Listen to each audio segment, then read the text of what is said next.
Aloha, welcome to the House Finance Committee. We are here the morning of January 8th, 2026.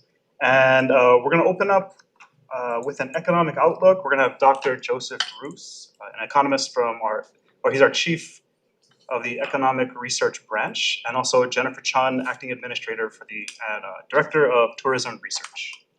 Yeah, solid. Okay, come on up.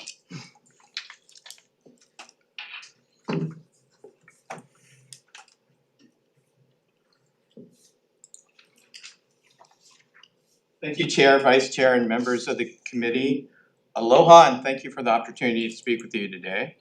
First, I would like to acknowledge my colleagues that helped prepare this presentation. It was definitely a team effort. Jennifer Chun, Director of Tourism Research, Dr. Rin Kamita, Jacob Bielman, and Dr. Seth Colby that's here with us today. I'd like to start the presentation with a global outlook.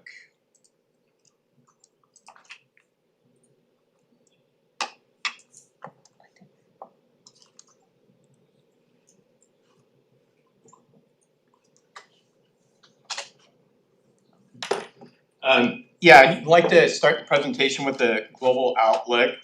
This data comes from Blue-Chip Economic Indicators, which is a survey of 15 economists regarding their each respective economic outlook. The US for 2025 and 2026 is expected to have firm growth. Even though we're done with 2025, the data still is not out, and so this is an estimate. Asia will be mixed. Japan will come in a little bit softer, 1.2%, and decline to 0.7% in 2026. Similar to Japan, Asia, represented by the Euro area, will have similar tepid growth with 1.3% in 2025, and that's expected to decline to 1.1% in 2026. On the other side of the coin, we have South Korea, Hong Kong, Taiwan, and China that will all have fairly high growth. China traditionally has been a higher growth country, and 2025 will be 4.9 and 4.3. Taiwan for 2025 is expected to be 6.3 and then declining to 2.7. Hong Kong will be 3.1 and 2.1, and then South Korea is expected to have 1% growth in 2025, but that'll increase to 2% in 2026.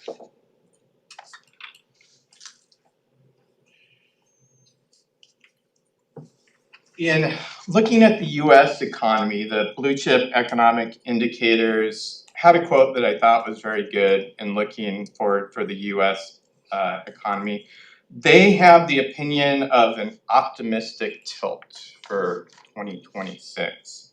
So what's driving the US economy? First, as we all have heard, AI capital expenditures have exploded with data center construction, strong consumption in the high-income households. Now, we'll go over this a little bit in the next slide. But yeah, definitely high-income households have had strong consumer spending. Real spending by the top income quartile is up 6.7% since 2018, and this is a sharp contrast to 7.9% that was lower income households. There's been strong asset appreciation, and this creates a wealth effect. Household net worth reached $167.3 trillion in the second quarter of 2025, and that's 6.3% up year over year from the same period of the previous year. And the S&P 500 was up approximately 15% year over year, and that was as of December 22nd, 2025. And again, this creates a wealth effect that drives consumer spending. On the other side of the coin, we've had some growth inhibitors. Definitely tariff and trade policy have created uncertainty. It's expected that this could inhibit or constrain GDP by 0.5 percentage points in 2025 and possibly 0.4 GDP percentage points for growth in 2026. This could translate into approximately $1,300 in real household income loss. U.S. labor demand has been cooling.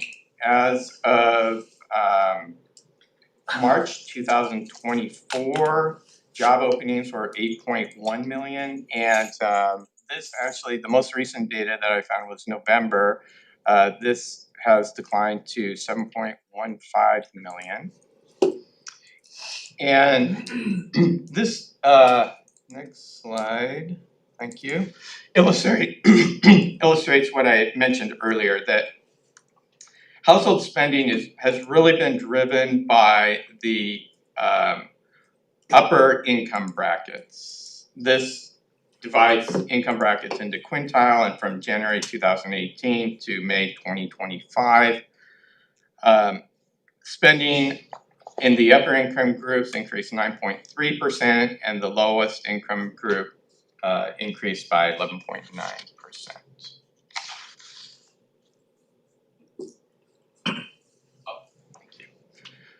Okay, this is our economic forecast. It's available on our website.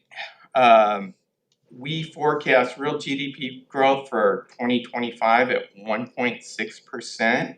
We forecast this to soften slightly. It'll still be growing in 2026 from 1.6% to 1.5%.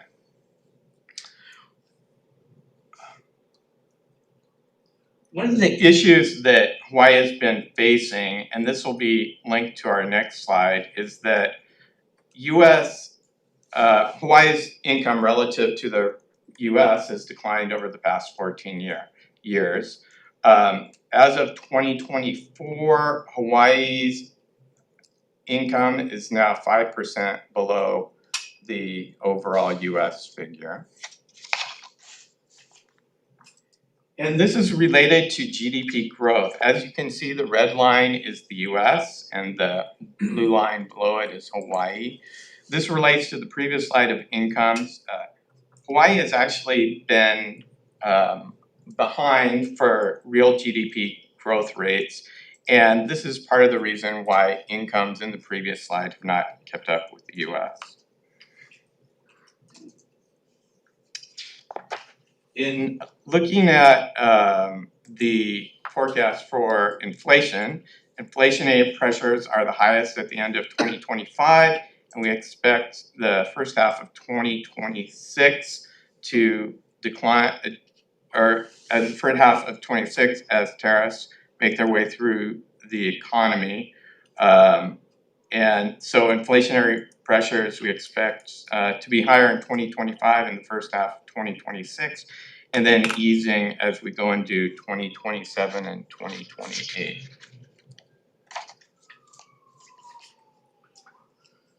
All right, this is general excise tax collections, and they are improving in fiscal year 2026 compared to 2025. Fiscal year 2026 is represented by the dotted line, and you can see how those are above.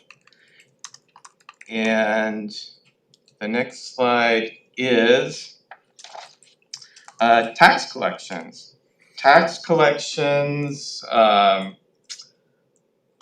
when adjusted for the individual income tax cuts, and there was an anomaly of a September 24th state tax payment. In considering these, the general fund collections as of November 25 was up 3%. The GE collections was up 7.3%, and individual income tax was up 2.2%. And this is what you would expect in a relatively healthy period year to date through November 25 for tax collections.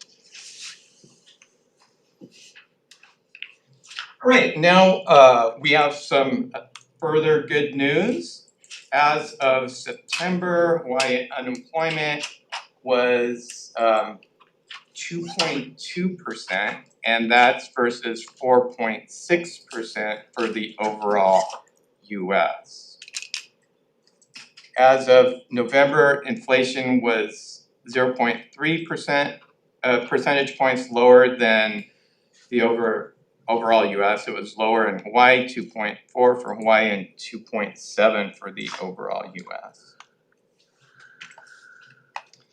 Okay, and in looking at construction, government contracts awarded increased significantly in 2022 and 2023, and then they moderated in 2024.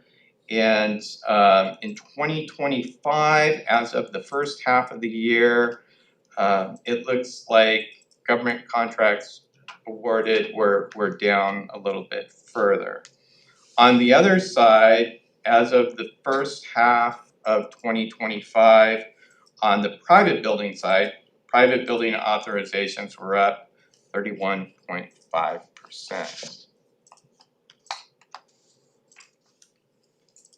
All right, in looking at the impacts on Hawaii of the One Big Beautiful Bill Act, it was signed into July 4th, 2025, and this keeps the Tax Cut and Job Act provisions that were previously enacted. This is going to have stimulative provisions as well as contractionary provisions. On the stimulus side, raises the standard deduction, expands the child tax credit, no tax on tips or overtime for 2025 through 2028. It raises the state and local tax deduction, the SALT, from $10,000 to $40,000, and that's from 2025 to 2029. And it allows full expensing of investment deductions. However, on the other side, there's going to be some contractionary provisions. One is Medicaid. It will increase the work requirement and reduce federal match from January 1st, 2027. And the SNAP benefits will have tighter eligibility requirements and funding cuts late 2026 and 2027. In looking at a timeline as these make their way into the economy, for 2025 and 2026, it will actually have a slight improvement on GDP growth. However, from 2027 through 2029, it'll actually have a negative slight impact on GDP growth.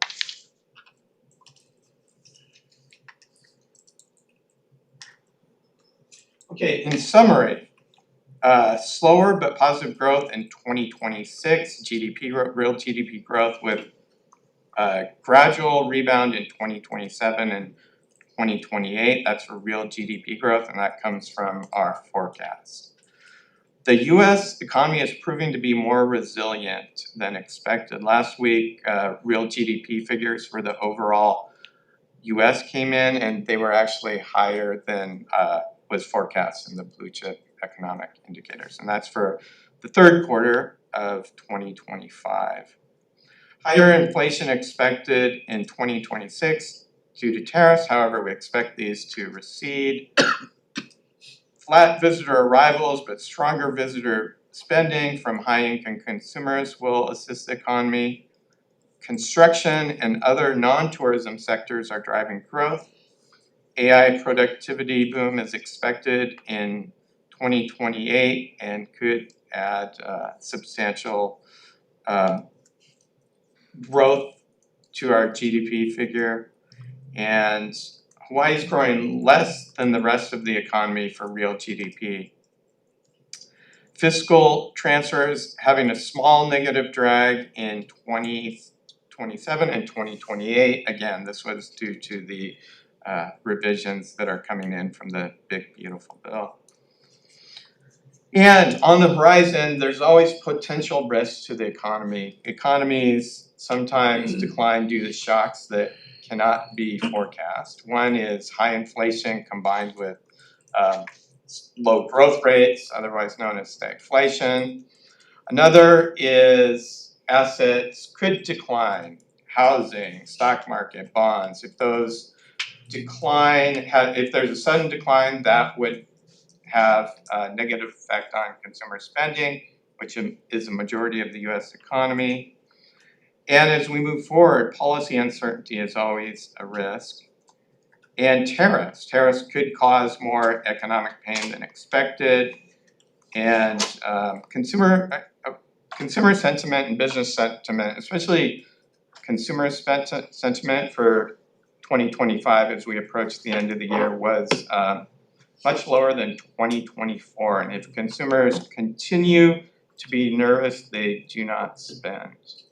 So yeah, I'd like to now turn it over to my boss, tourism director, Jennifer Chun. So I wanted to add a few slides that highlight tourism, because tourism is a main driver of our economy here in Hawaii. And this historical slide is just showing you as far as visitor arrivals and visitor spending, what the long-term trend has been. And for the past few years, we have been comparing or benchmarking our tourism arrivals and spending to 2019. However, that's kind of a convenient benchmark because that was right before the pandemic. That was the last kind of normal year of growth. However, visitor arrivals in 2019, we all remember it was kind of painful.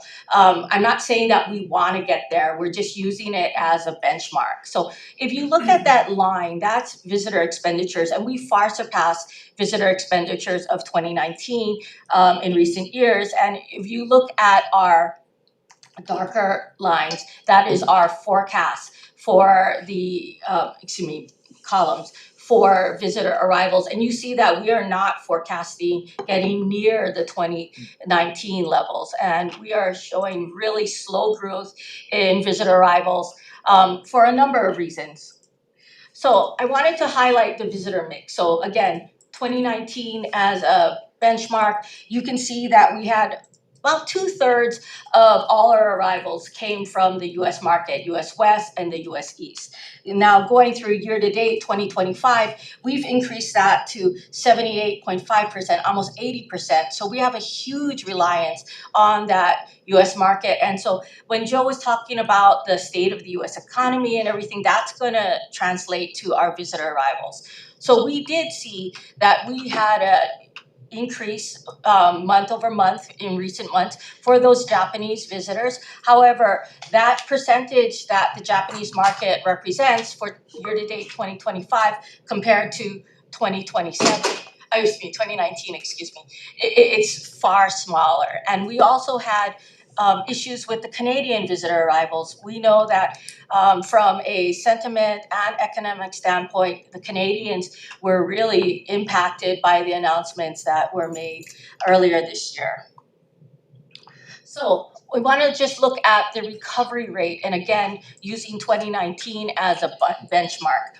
So if we look at the total expenditures, as I said, it's far exceeded what we saw in 2019, and for US arrivals and expenditures, they have exceeded 2019 levels. However, Japan is at 45.8% of what they had in 2019 for visitor arrivals, and the recovery rate for their spending was 47.9%. So there's still quite a ways to go for those international arrivals. Looking at the cruise ships, cruise ships did pretty well in 2025 at 116.1% of recovery from 2019. However, you all know there's a lot of headwinds for that cruise ship industry, and we need to see what 2026 brings in for us. And the last slide I'd like to share with you is looking at that real GDP recovery. So when we look at that red line, that's the aggregate of all the non-tourism sectors. And they have been recovering since going back to 2019 again, at a faster rate than tourism. And there was a small point where tourism looked like it was recovered, but if you look at the last couple of quarters, it's coming back down. So tourism is not as strong as we would like it to be. And so with that, that ends our presentation. Thank you very much for that insight. I'm gonna open up with a couple small clarifying questions and then turn it over to the committee just because it may be helpful. On that last, second to last slide, slide 19, so that's showing real GDP. But on slide 18, can you clarify whether the expenditures are inflation adjusted? No, they are not inflation adjusted. We do Okay. inflation adjusted expenditures once a year when we finalize the number. So 2024 would be finalized real GDP. And we're gonna finalize that number sometime in the summer. But I do know that Carl has some great slides about real GDP. Okay, maybe we can get, I think that was just helpful for our sake. And then slide 17 shows visitor counts for 2019, but expenditures for 2025. Oh my goodness. It's okay, but when adjusting and maybe doing a more apples to apples comparison, is the data largely showing the same trend for visitor share? Yes, it is. Okay. I'm so sorry, No, no, that's all good. embarrassing.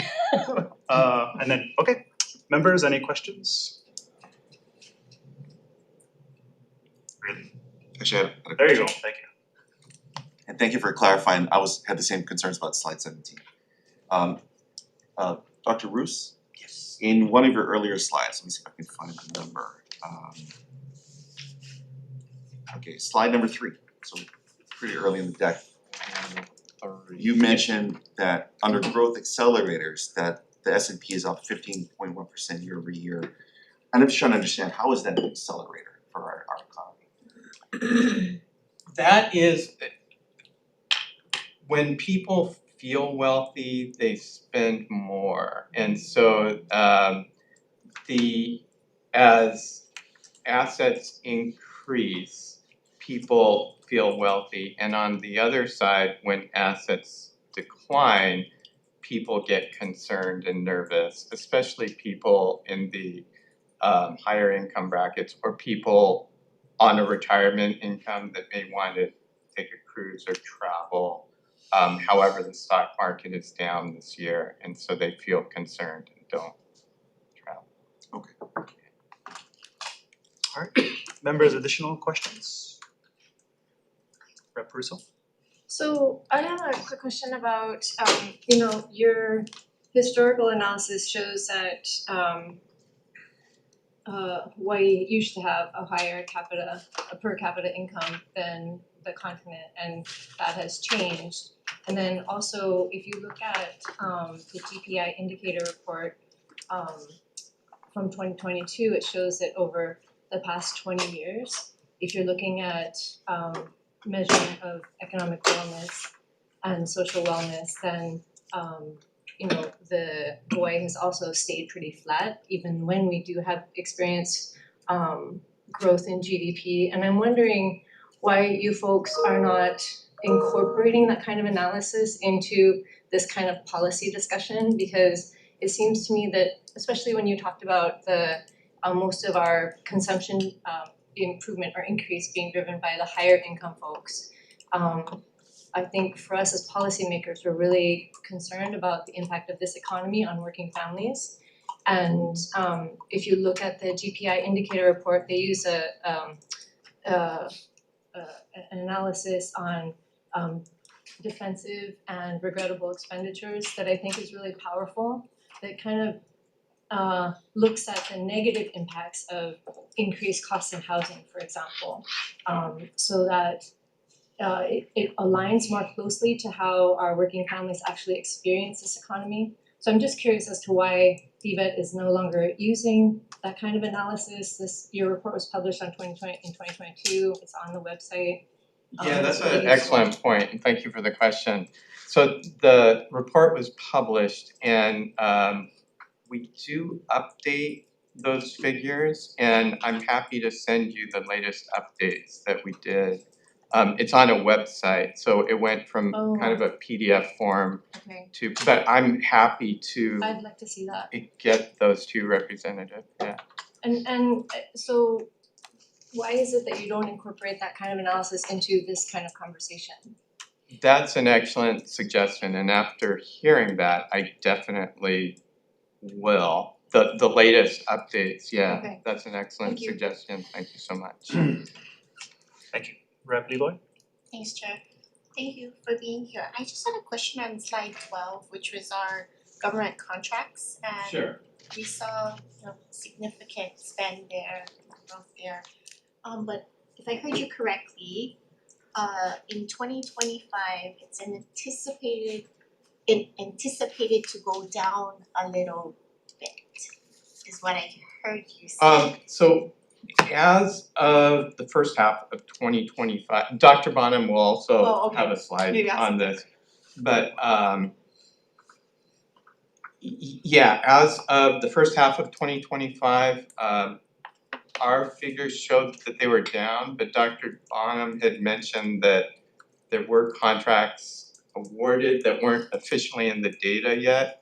And so, yeah, Dr. Bonham has an excellent slide. Great. That, Yeah, I'll wait for him to fill that out. yeah, thank you for the Great, question. thank you, Chair. Okay, before I move on to the next question, for the report referenced by Rep. Russo, if you could get that to our budget chief, Sure. John, Sure. and then we'll distribute to members. Sure. Thank you. Members, additional questions? Okay, I've got a couple, I'll start with tourism, and thank you for being here again and kind of sharing your expertise. So for Director Chun, we've seen a pretty substantial uptick for East Coast travelers, and that's not a trend I've heard discussed as often as the West Coast. Do we have any insight into why that's happening? I think that part of the reason why the East Coast, we became more accessible, there were more connections. Although that Boston direct flight has been dropped, there are still a lot of connections for the East Coast. And one of the things that the Alaska Hawaiian merger that has added connectivity for people to come more to the West Coast and then on to Hawaii. So I think it's just easier for people. Of course, Hawaii Tourism Authority is doing marketing there. So I have to give them props for that. I appreciate the plug, and I'm sure they do too. So somewhat related to that, I think over the last, 10 plus years, there's been a lot of conversation around trying to attract kind of wealthier visitors, maybe staying flat or actually having a decline in total visitor count, but having them spend more so that there's lower impact, but without economic impact. And it seems to be we're actually kind of trending in that direction. Do we know if that's purposeful? Like, is it policy that's driving that, or is it just kind of tracking with wealthy people having more disposable income just in general? I'd also like to give credit to HTA and their marketing for that, because I do know that they look at the different segments and they do have segmentation data. So I provide them with these reports and they've identified certain market segments. Some of them are identified by income and other things, and I know they are targeting their marketing towards that. But another thing about spending that I have to note is that we all live here. Everything's gotten more expensive. So one of the things that we see is that people have to eat, right? And they're spending more on their restaurant meals and other things like that. One of the things that we've seen is increase in inter-island travel, which is something that Hawaii Tourism Authority is promoting for multi-island trips. So part of it is more activity, but part of it is also more cost. And they are looking to attract those higher spending visitors. Thank you. Rep. Holt? Thank you. In the same, line of questioning, when we raised the TAT a few years ago, they said that tourists would stop coming. And but I think the numbers kind of prove that the increases, save COVID, the numbers have keep going up, and we've kind of got to a place where we're intended to get, where the spend is higher than the visitor count. So would you maybe think that the TAT has more room to increase, and maybe we could get to a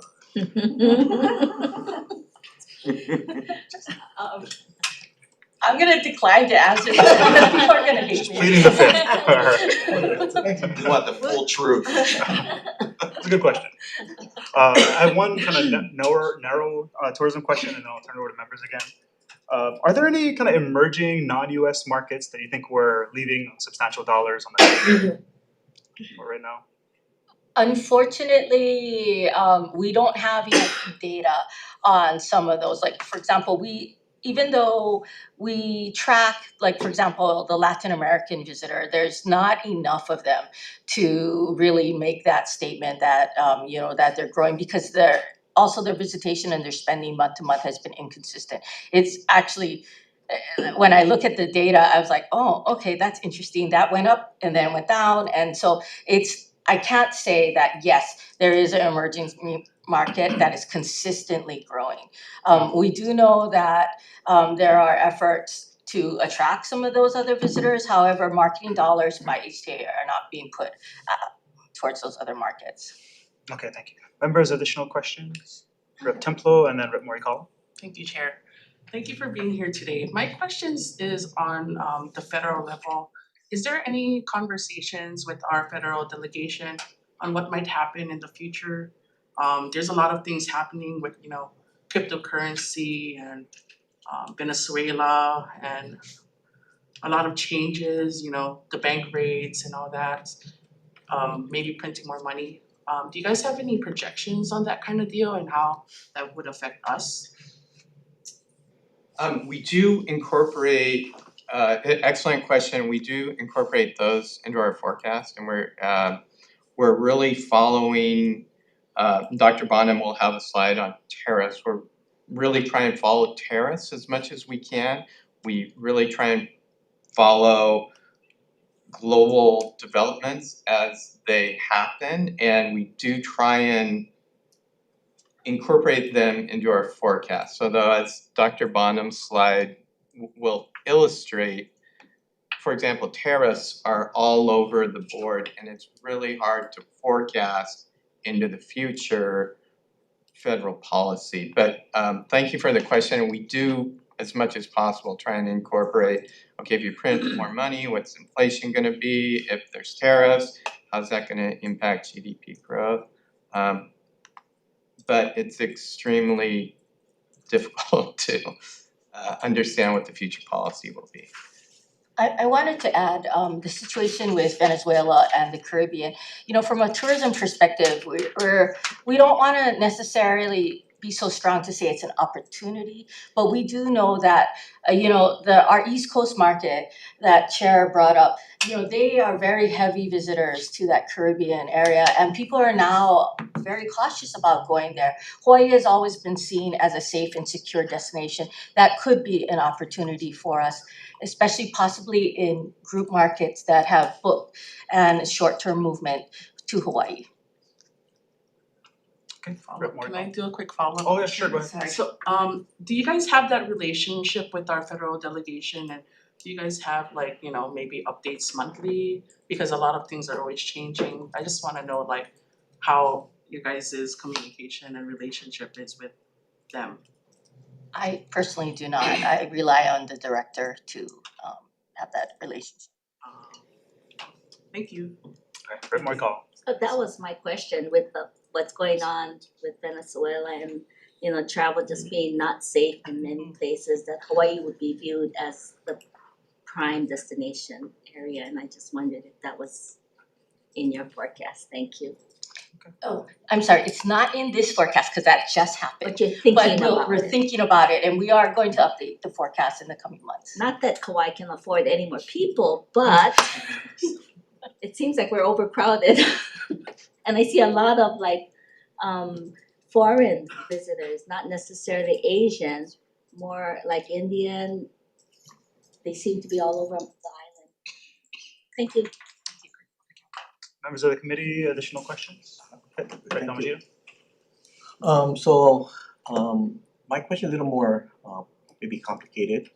So I had this conversation with Dr. Bonham before, but when we Hawaii Tourism Authority, when they strategically are trying to go after the higher end tourists, back in the 80s into the 90s, Maui made a decision where when they built out Makena, Wailea, Kapalua, right, that they were going to go on after the type of higher end tourists. So the inventory they built was for that, and the result of that was they brought these people in, and my take on it was that they were people that could afford to buy.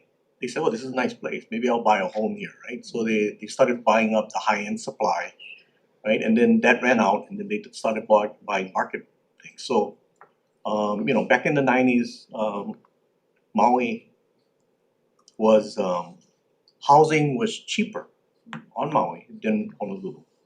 Today it's the opposite thing, right? So it has our policy has created outcome, and you know, and the over a decade ago, the amount of homes that were owned by people from out of state were in the low 20%. Now we're nearing close to 30, right? And it's this appetite from out of state. Does it when we come up with these policies, do we have to do you guys take that into account and advise and that we may want to think it through a little bit, because it may create outcomes that we don't want, right? It is right, today we have more homes that are owned by people from out of state, and right, in part it was because when Maui only built inventory for high-end tourists, they didn't build for the middle and the lower end tourists. So Maui was the first to have the uptick in Airbnb and all those kind of things, because so the market adjusted for it, right? Which again took housing supply and then drove the so all these kind of policies. And then Kauai is kind of following, in the Big Island, and then Oahu you don't feel it as much because it's so big, but it's happening, right? So what's your thoughts on that?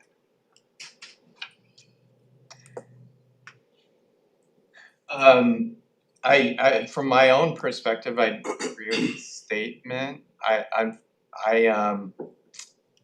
from a policy standpoint, I'm not. I feel like I agree with the statement, and from a policy standpoint, I think the policymakers. I'd hope that the policymakers do think that through. But I agree with the statement. So this is my opinion, this is not the DBEDT opinion or anything like that, but one of the things that you mentioned, the 80s and 90s, honestly, tourism was so different at that point. It was not the commodity that it is now. It was after the Japanese bubble, right? Yeah, all those things were going. And nobody could have expected this internet thing with Airbnb and all the different platforms.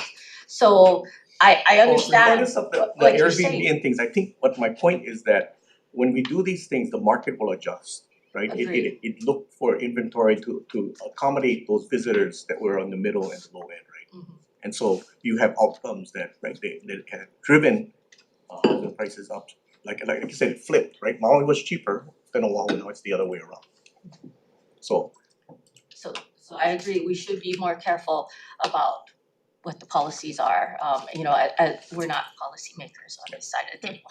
but you give But us information that kind of helps us. We are write happy to policy. give you the kind of information that you think you might need. We do publish information of course about like the vacation rentals.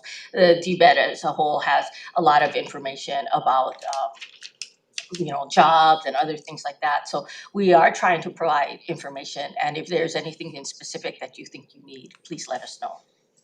Thank you, Chair. Members, additional questions?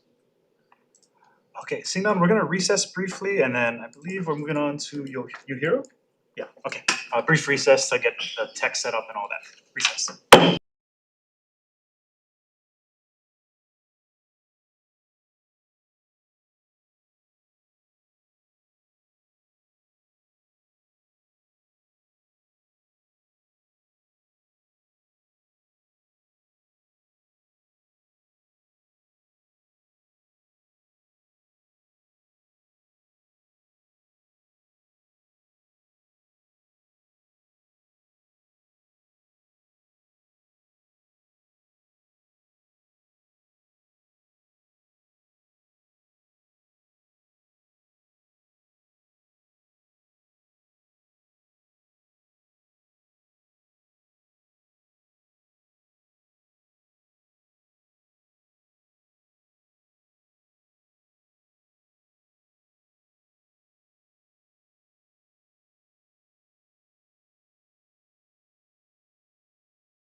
Aloha, we're reconvening today's budget briefings, and now we have Dr. Carl Bonham from UHERO to give us kind of an economic outlook also.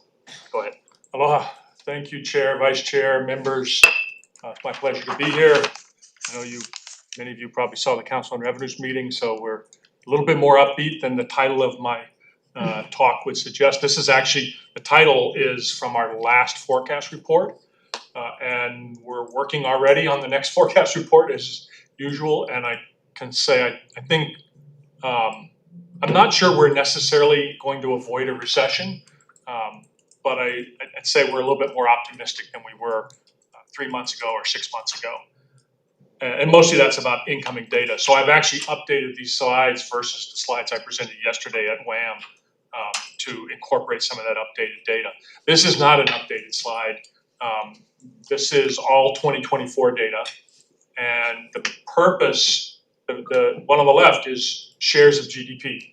So we all know that Hawaii's economy is highly specialized. The thing that is somewhat unique about where we stand today is that our specialization, it basically puts all of our eggs into the US basket.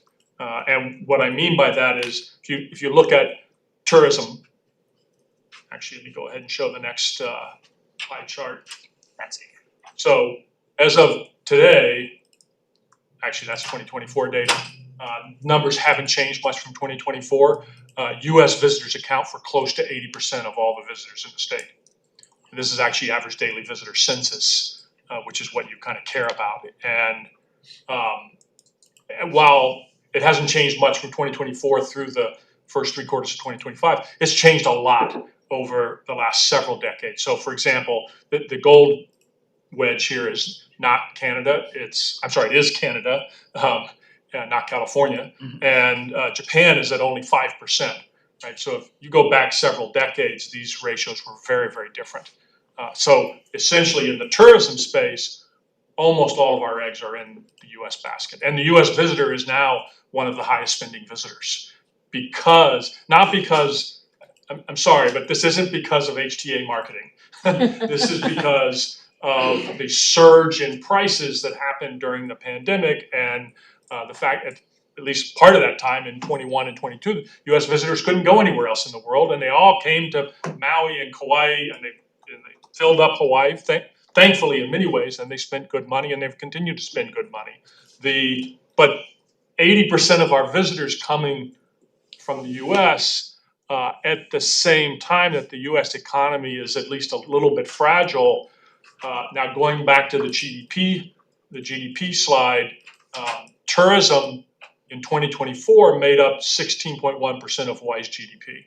That was down a full percentage point from 2023 because of the Maui wildfires, because we lost those high spending visitors to Maui.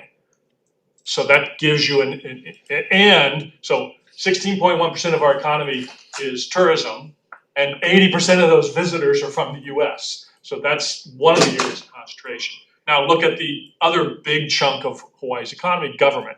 So state and local government plus federal government combined is almost 20% of the economy.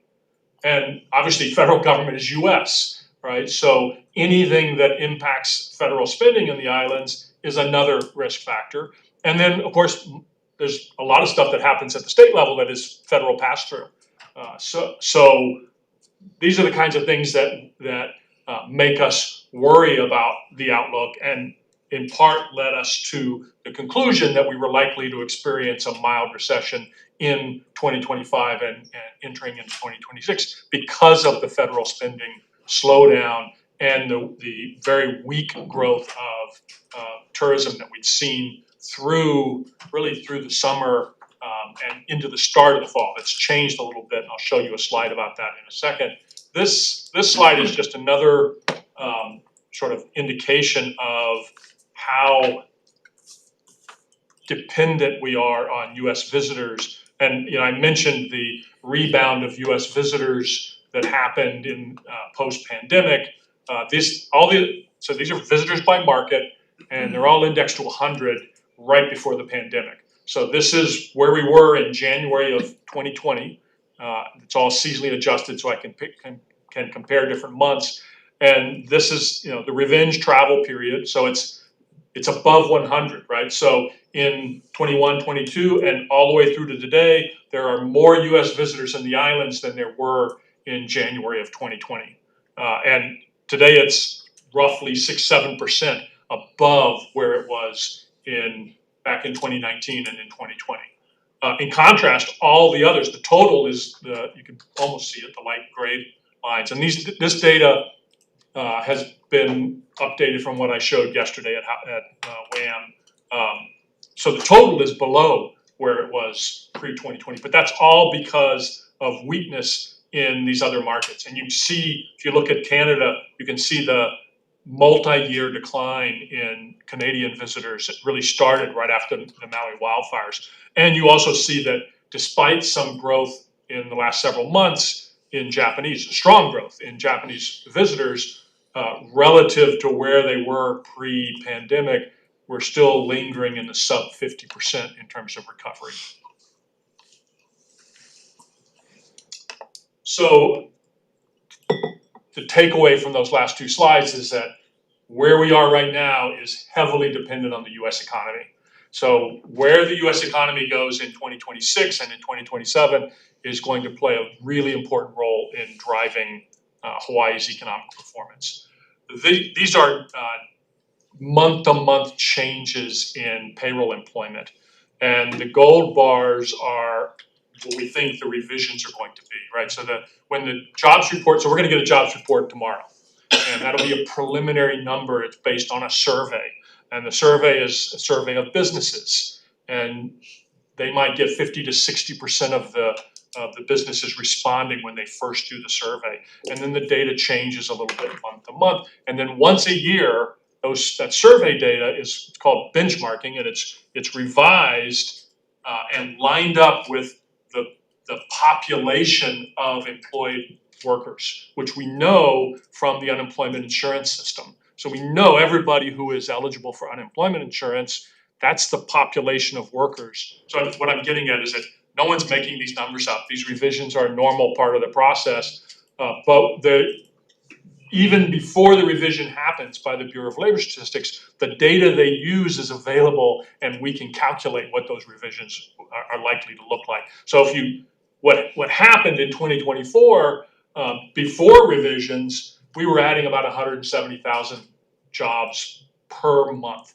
Very, very strong job growth. Not as strong as 23, but still very strong job growth. When you look at the revised data, we're talking about a much lower level of job creation. And if you look at that going into 2025, particularly since April, and I think we all know what happened in April, it was labeled Liberation Day, and I think what it liberated us from was from new jobs. And I mean, since April, the U.S. economy has only added 17,000 jobs a month, and you see that in these blue bars, up and down and up and down. And actually, when we finally got the October data, we saw a decline of over 90,000 jobs. Most of those were federal jobs, right? That was when the DOGE early retirement system finally showed up in the data. We'll see what happens tomorrow when we get the December jobs report. But basically, hiring in the U.S. has come to a standstill. We're bouncing around zero. So that's really our primary concern about the U.S. economy, is that we are not creating very many jobs. It makes us fragile. And it shows up in I think Joe mentioned consumer sentiment. It shows up if you look at Michigan survey on consumer attitudes. They're worried about job creation. They're worried about what would happen if they lost a job and how hard it would be for them to find a new job. Our take, Joe mentioned this, our take, and I think the take of many economists, is that a major source of challenge here is these are tariffs. This is sort of a history of how much activity has happened on the tariff front over the last year or so. And really the point is to show you how chaotic it's been. So we go from the start of the year, 2.5% average effective tariff rate, all the way up to almost 30% at one point. And I mean, as of now, a number close to 17, 18%. And then maybe on Friday, Supreme Court's going to make a decision They're gonna make some decision, whether it's gonna be a decision on tariffs, we don't know. But the tariffs could all go away. Well, most of them could go away on Friday. And then that creates a whole nother round of uncertainty. So then what, right?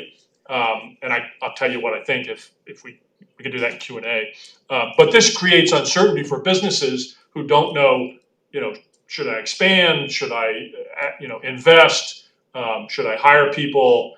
How much are my inputs gonna cost? And it's not just about final products, right? It's not just about T-shirts made somewhere else in the world or toys made in China or whatever. It's about the inputs to the manufacturing process that is so common in the US. So we don't look at 2026 as being a time when uncertainty is going to go away. The optimists, people who have the sort of highest forecast for the US economy for next year, think that uncertainty is diminishing. Certainly the consumer, so this is a really stark picture of, this is Michigan survey, consumer sentiment. It's actually their current conditions index. So this is asking consumers what they think about the current economic environment. And it's pretty shocking that this number would be the worst in more than 40 years. It's hard to imagine that you could say that things are worse now than they were at the depths of the Great Recession. It's not it doesn't make much sense. But I think what it's telling you is that outside of the top quartile of the income distribution, people are really struggling, and they're really struggling because we saw price increases post-pandemic. Those obviously haven't gone away, and we're seeing additional price growth, right? With actually until the last messed up CPI read that came out. So the U.S. Consumer Price Index, the last release, the data is messed up because they missed the October data, and then the November data relies on the October data. So don't put much stake in that. But every month from April on, inflation had increased. So consumers are feeling those higher costs. They see the weak labor market, and so they're extremely pessimistic. That's another sense in which the U.S. economy is fragile. I know I'm spending a lot of time talking about the U.S. economy, but there's a reason for that. It's because we're so dependent on that right now. So so you essentially have sort of a glass half full and glass half empty economy. If you're in the top part of the income distribution, your glass is more than half full. It's overflowing, and it's overflowing because this blue line is the growth or it's the actual value of corporate equities and mutual funds. So it showed, and that's measured on the left axis. So it's gone from 35 up to, I don't know what the units are here. Sorry for leaving off those units. The whole point is the growth in stock market wealth grew roughly 15-16% last year, has far outpaced the growth in income, which is the second line. And so the typical household's income is going up very slowly, but people who have large amounts of stock market wealth are seeing big increase. 15% on $1 million or $2 million of wealth is a lot of money. And actually, the top small fraction of U.S. households are doing close to half of the consumption in the U.S. economy right now. It's really stark. Again, that's a source of fragility, because if the stock market doesn't continue to perform at similar numbers, or at least if it were to fall, then this goes to the wealth effect. So that as a rule of thumb, for every dollar increase in wealth, and that's stock wealth, housing wealth, etc., you end up with about 2 to 3 cents of extra spending. And so people really do spend that money. So that's another concern, right? If the stock market turns down, whether we're going to lose that, and is that what's driving Hawaii's tourism spending of late? So the other part of the U.S. economy that's sort of a glass spilling over is the dark blue bars here are investment in basically AI. It's information processing, and so that bar, this is contribution to U.S. real GDP growth. So total investment without AI would have been negative in the first 2 quarters of 2025. With AI, it turns positive. And this, of course, goes back to the stock market wealth. So what's driving the stock market gains last year primarily is the tech stocks. And that's primarily being driven by hope for AI. And so essentially you have a situation where jobs aren't growing very much. The top end of the market, the income distribution is doing very well. All the consumption is heavily concentrated amongst those people who are doing really well.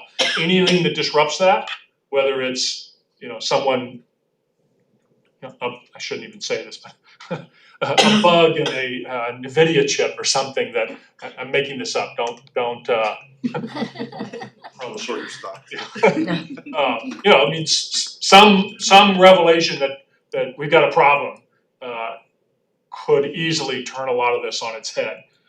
So that's the kind of stuff that keeps us up at night.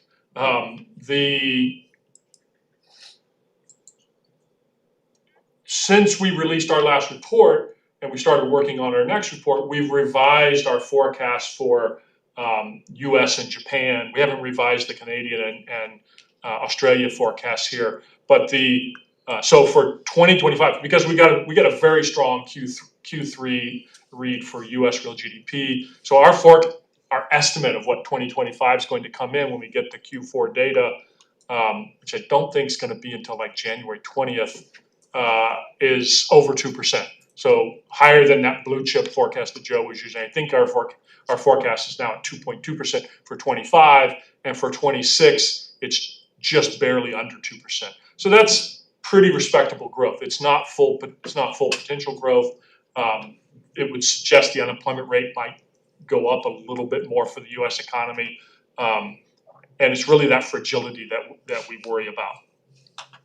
So let's turn and talk about Hawaii, because that's what we're interested in.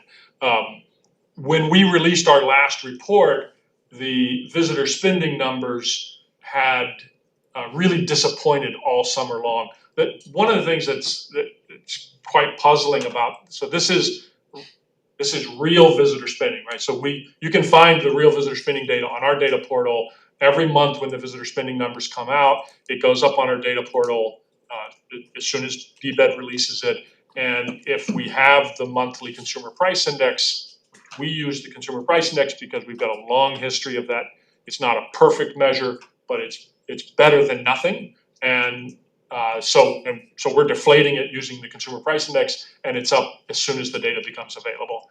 And you can find it on our we have a data portal that has not all the tourism data that DBEDT produces, but a fair amount of it. And we have that by county, by a variety of different slices on that data. And so really, I can't seem to get my pointer to work here. Okay, well, there's a horizontal line there that's labeled Maui wildfire low. And in the summer of 2025, total real visitor spending bounced off of that low. So we started the year reasonably strong, and then starting about April, May, June, July, into the summer, real visitor spending fell pretty sharply. And month to month, it was falling sharply. And all this time, we're seeing visitor arrivals and average daily visitor census that are very, very weak. Primarily weakness on Oahu. Maui really sort of paused in their recovery, if you will. And so that was really what was leading to a lot of our pessimism. We had a lousy year in 2024 post-wildfire. We lost about $1 billion in real visitor spending in 2024, and it looked like we were set to repeat that. Why the visitor spending numbers surged in the really September, October, November, I don't know. We certainly didn't expect it. It's not spending on hotels. It's spending on, Jennifer mentioned transportation. If you look at spending on transportation, entertainment, and eating and drinking, they're all up strong double digits. So 15%. And I don't understand why that would be the case, because the underlying prices so we have data from the Consumer Price Index on food away from home. And that is not up 15%. Those prices are not up 15%. You'd be hearing about it from your constituents if it were. It's up 4 or 5%. So still a pretty respectable increase. So you have flat number of visitors, prices growing about 4 to 5% in really all these categories, but we have visitor spending growing at 15%.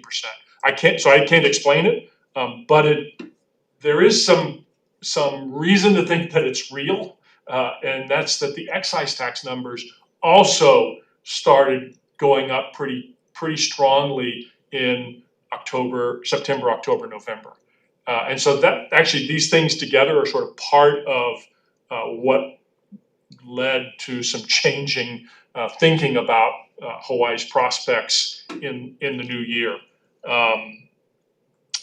Yeah, so this was the forecast we released in the fourth quarter, which shows a sharp down. This is average daily visitor census, and this is the state excluding Maui. So outside of Maui, we saw a pretty sharp decline in the number of visitors in the summer. And so our forecast was, okay, we've seen that sharp decline. Now we're going to have a pretty lengthy recovery from this, because U.S. consumers are, on average, are hurting. The wealthy consumers are doing fine. They're going to continue to see price increases pass through from tariffs and weak labor market performance. So we think that's going to be a relatively slow recovery. And then with Maui, we didn't see the sharp decline because they were in kind of recovery mode, but we did see a real pause in that recovery. This forecast, with the incoming data, December data was pretty good. The passenger count data for December was the first time, I think, that the total passenger count numbers turned positive for a month in quite a while. And so I think these numbers will go up in our next forecast. And I actually started updating that forecast before the Council on Revenues meeting yesterday to try and inform what we thought was coming there. The other piece that what led us to be relatively pessimistic about Hawaii's economy in 2025 was the labor market.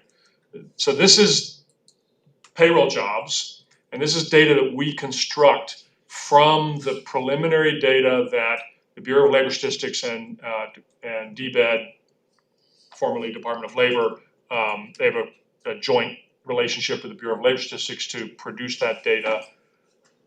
That's preliminary. As I said earlier, there's a benchmark revision that happens. We won't get that benchmark revision until March, but we know the data they'll use to construct the benchmark revision, so we do it ourselves. And every time that we've done this, that process has led us to get closer to the actual revised data than we would have if we'd used the preliminary. It doesn't make it exactly the same. And what that data shows us, lost my pointer again, that peak, right, it looks like it's January 2025. It is January 2025. Basically, from the start of the year on, in this revised data, we call it an early benchmark, job numbers have basically been completely flat. I mean, month to month down all the way through the summer, and then starting to grow in the second half of the year. And so, to put this in context, if you look at the preliminary data that's available from Bureau of Labor Statistics, it shows almost 2% year-over-year job growth for the whole year. In the revisions that we're working with, we get 0.6%. So it's a really, really different picture.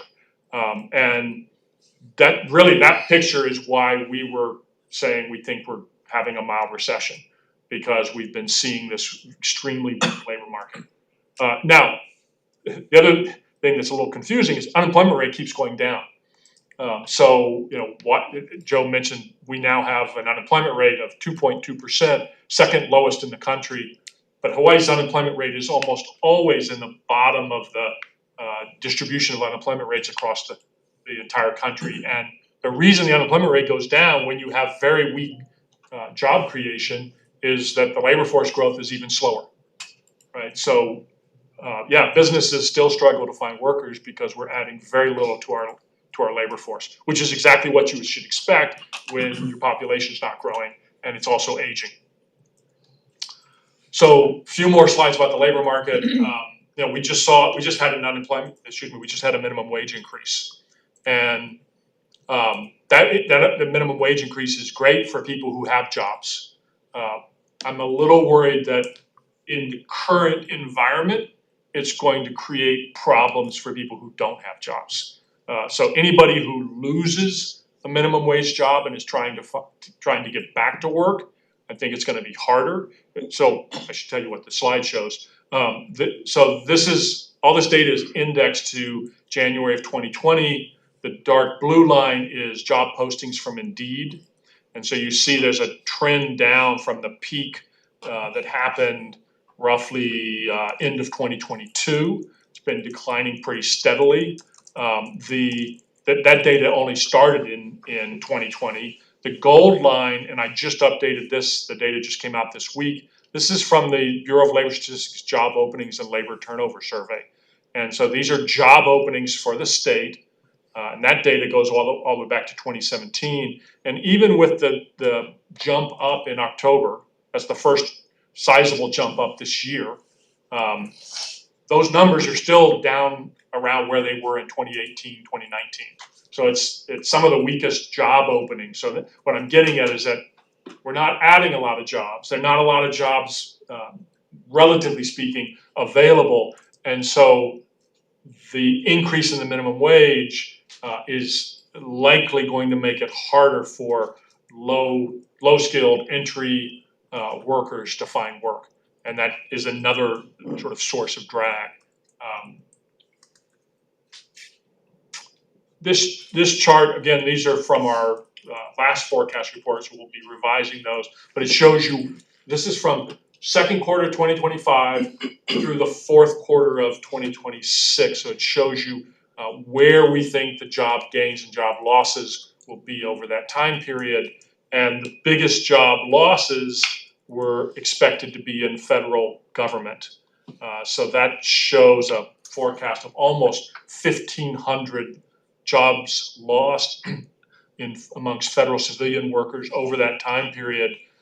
We had already, as of the second quarter, we had already lost 1,300 federal civilian jobs. And actually, in the October data, we lost 2,000 more. And so we've already surpassed this forecast. Federal civilian job count in Hawaii is the lowest it's been since 2007, 2008. So those slides I showed at the beginning about all of our eggs being in the federal basket, we're feeling some of that. Fortunately, in October, November, contracting added about 1,000 jobs.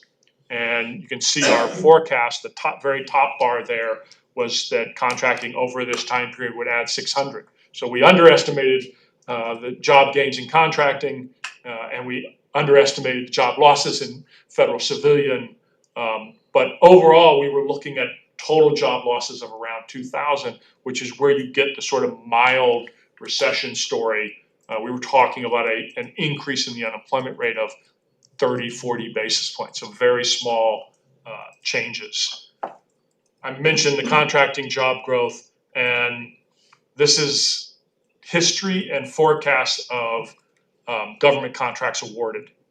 And so the blue wedge is residential permits. And it's hard with all the other stuff going on. If I were to show you just a graph of residential permits, you would see the increase, right? We are definitely seeing a sort of steady increase from the post-Great Recession lows in residential building.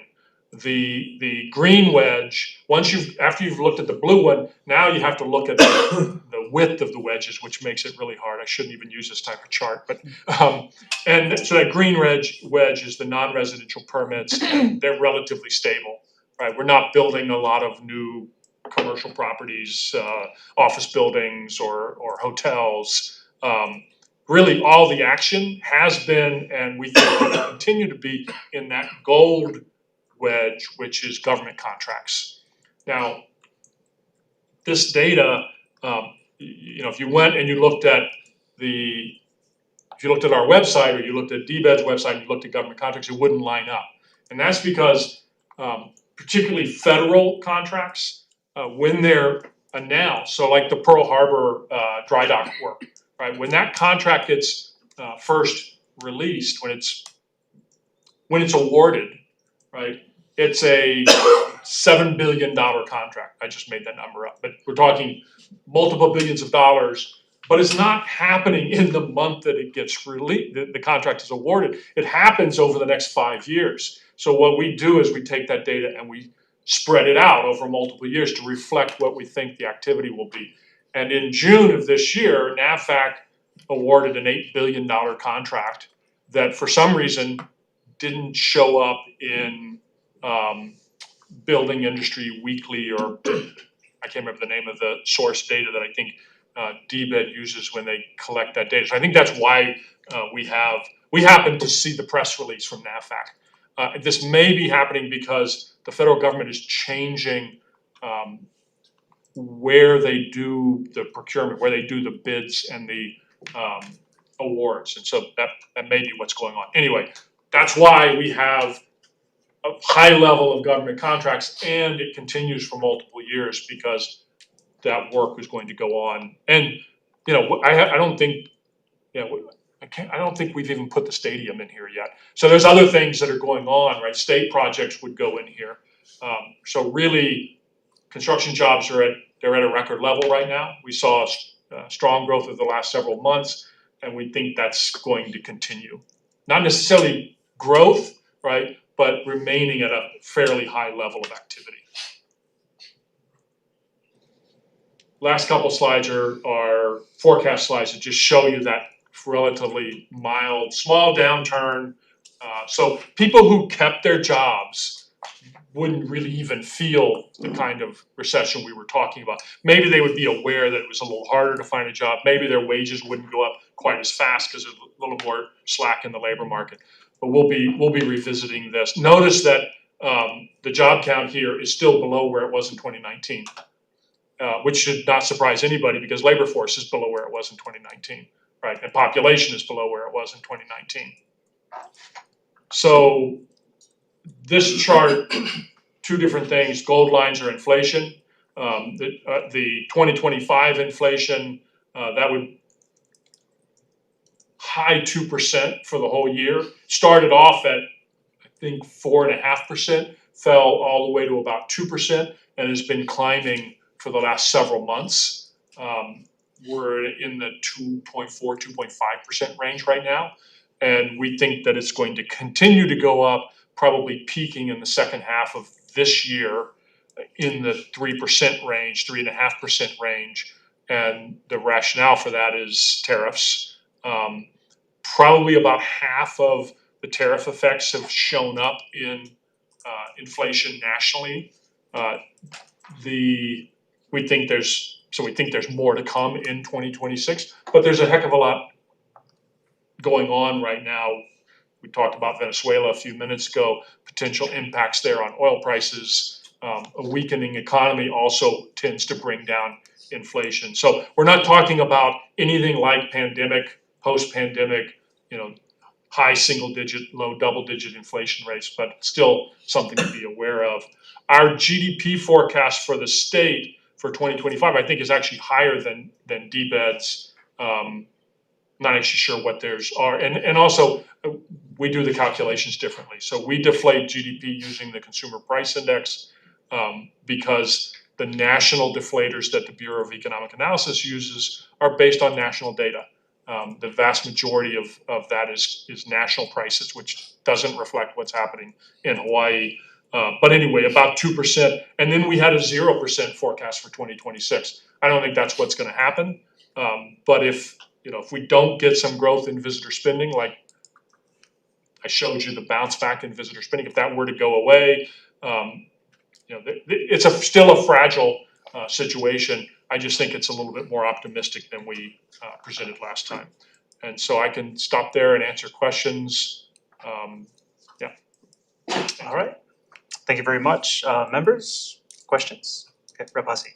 What does the data look like on unemployment rate if you also factor in out-migration? Not sure exactly how I would do that.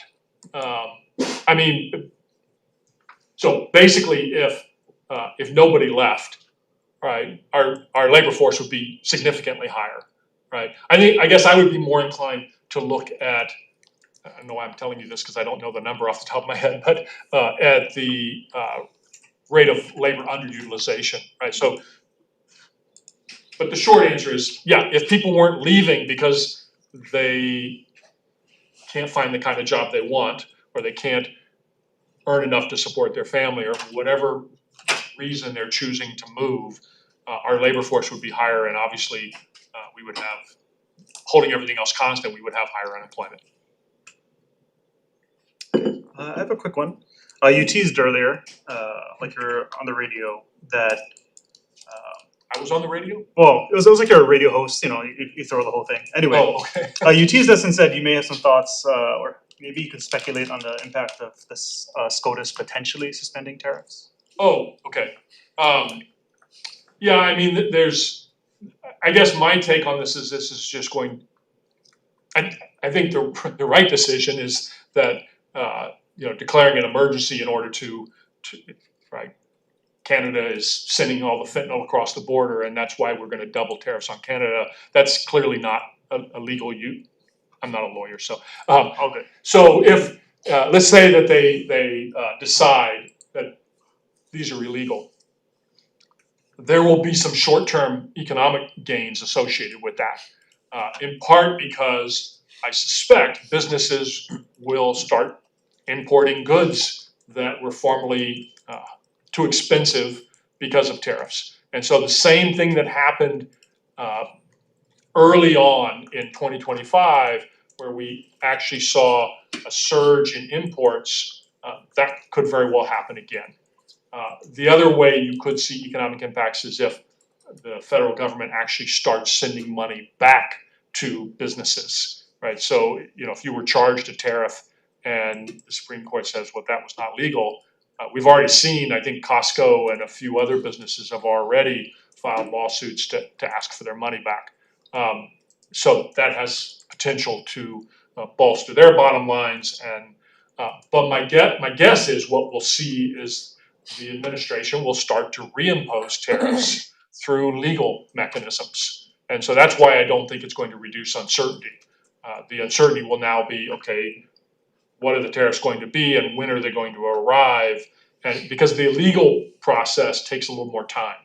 By legal, I mean not declaring an emergency and using that. So sometimes there has to be a study that shows that there's dumping or there's anti-competitive practices, and I have no doubt that those studies they're probably already in the works. But we're gonna face considerable uncertainty on the tariff front again. And that will tend to act as a drag on labor market, on investment. So it's kind of a repeat. Maybe the tariffs aren't as high, but a little bit of a repeat of the uncertainty. Great, thank you. Members, Rep. Kitagawa and then Rep. Tunko. Hi, Dr. Bonham, thanks for being here. In the beginning, you mentioned about the Council on Revenues and the reporting not being out yet, and I'm just looking at the September report, and I'm wondering about the estimate with the growth from the previous year, and in September for 2026, it was a negative 4.7, and then 2027 is 2%, and I'm just wondering if you can share what those numbers might be, if they're similar, you said it's They're looking exactly better. the same. Okay, so all the numbers are the same. We adopted the exact same forecast. Okay. Yeah. And that was based on hour-and-a-half deliberation that looked at incoming data. There's a lot going on in the current fiscal year because we have these year-over-year effects from that big estate settlement that happened, or not settlement, but payment in fiscal 25. And of course, the changing income tax rates, all of those things were affecting 2026, fiscal 2026. And yeah, I mean, really, I think there was a change, just like I'm expressing a little more optimism here. I mean, I shared that with the other council members, and I would say across the board, the council members were more optimistic than we were at our last meeting. And so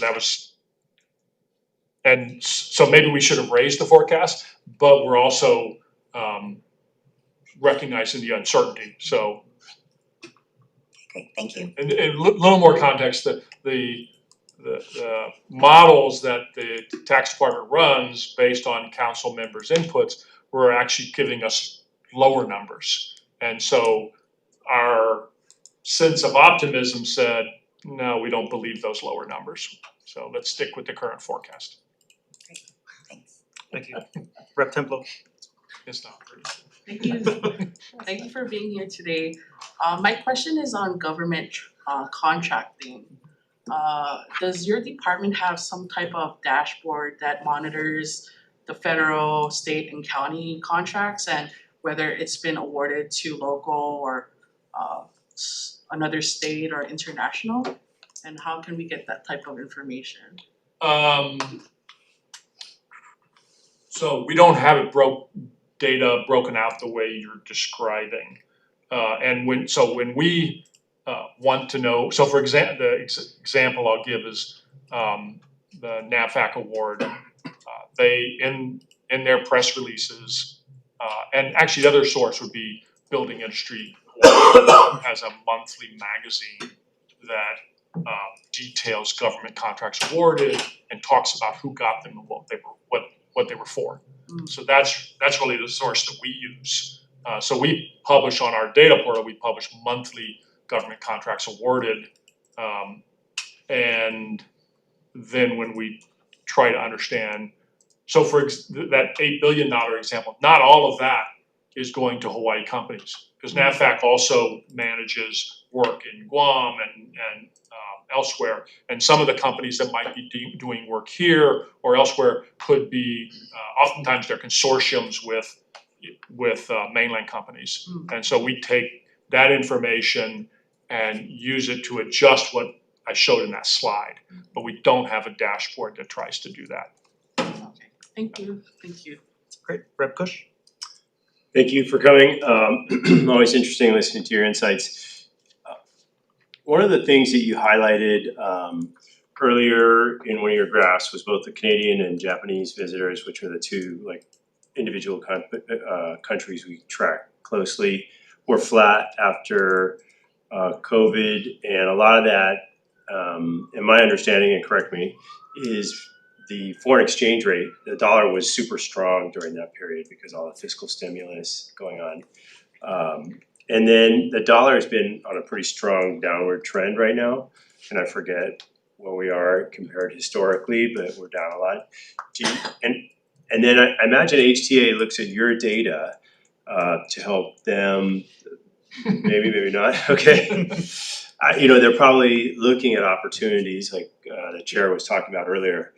And do you foresee that maybe being a part of the growth story again if we don't mess with our foreign partners via Truth Social or other mechanisms to hurt sentiment, but just the mechanics of the imbalance between currencies? Yeah, so there's a lot going on there, and actually part of our pessimism, if we were to go back 6-9 months ago, was that normally when you go through a big tariff changes like we experienced, normally you would expect the dollar to appreciate, and it didn't this time.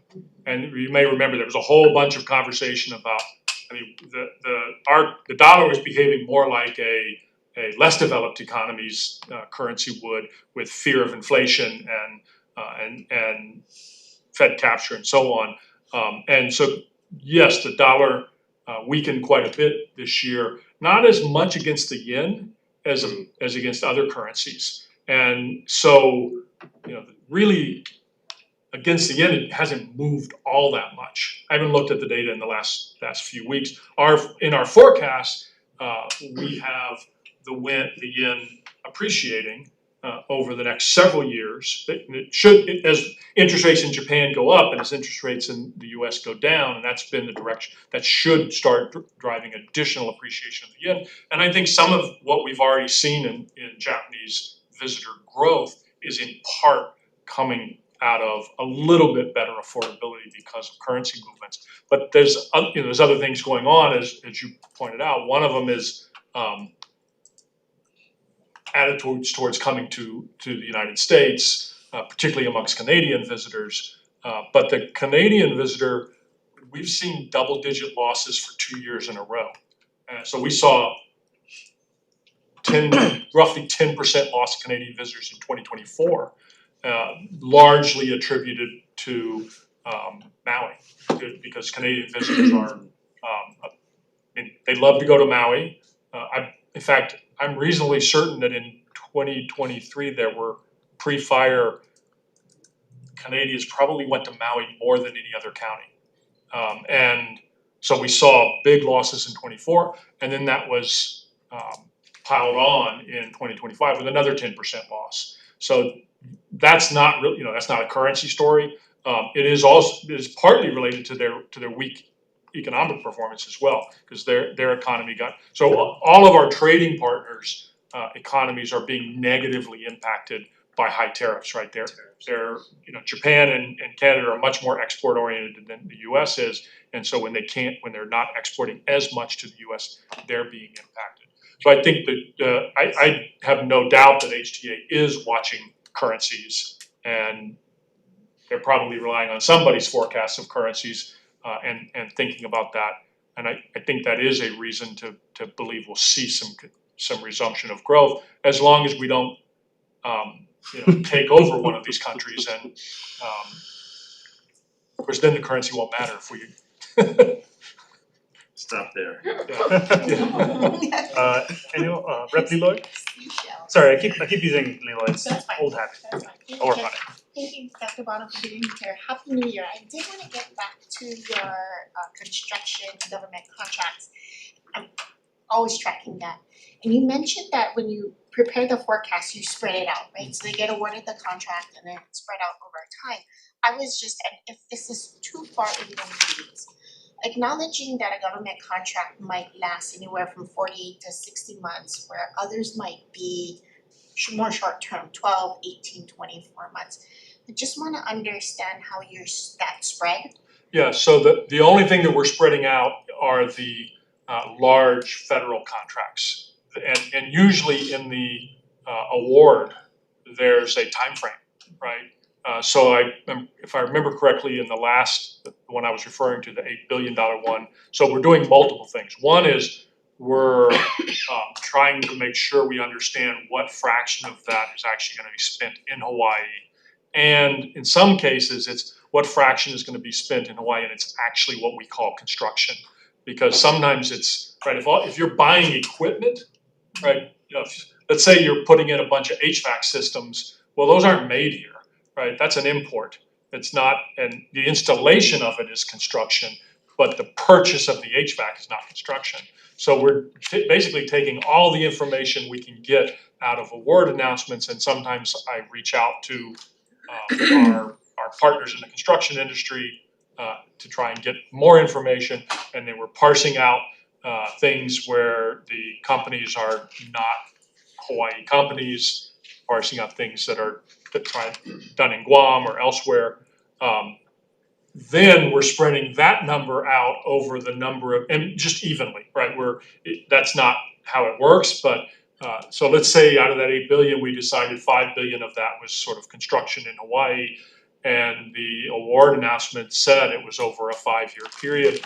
But oftentimes those get extended. And then the other thing that happens is on those kinds of contracts, oftentimes the full amount doesn't get spent, right? And so we've done some analysis on historically, if you award a $5 billion contract and only 4 of it gets spent, so we may also, I think we're also doing that calculation. There's a lot going on.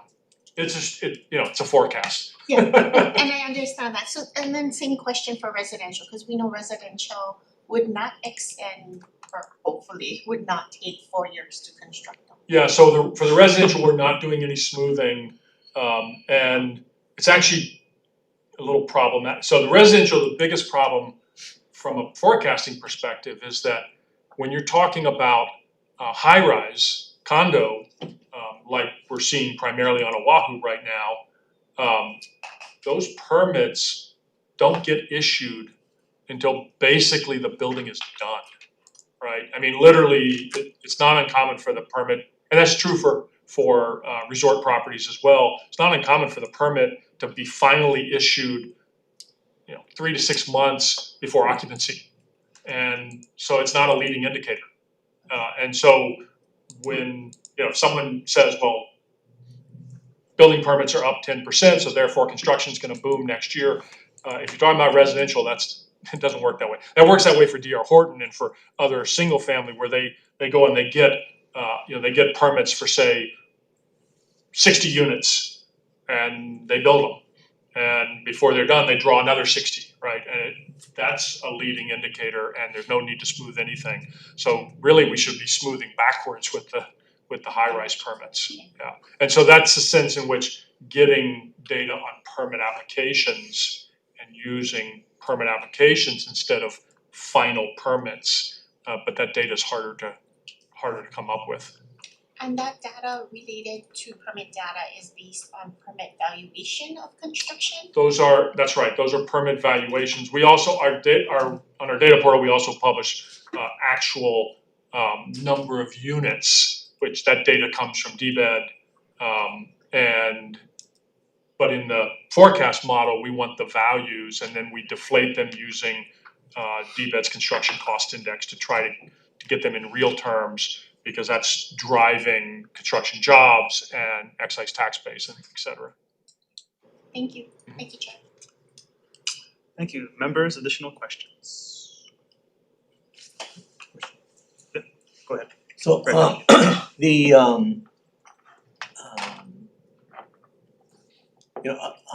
right now, right, the feds are, their jobs, they release people, some early retirement, those kind of things. Tourism is flattening, and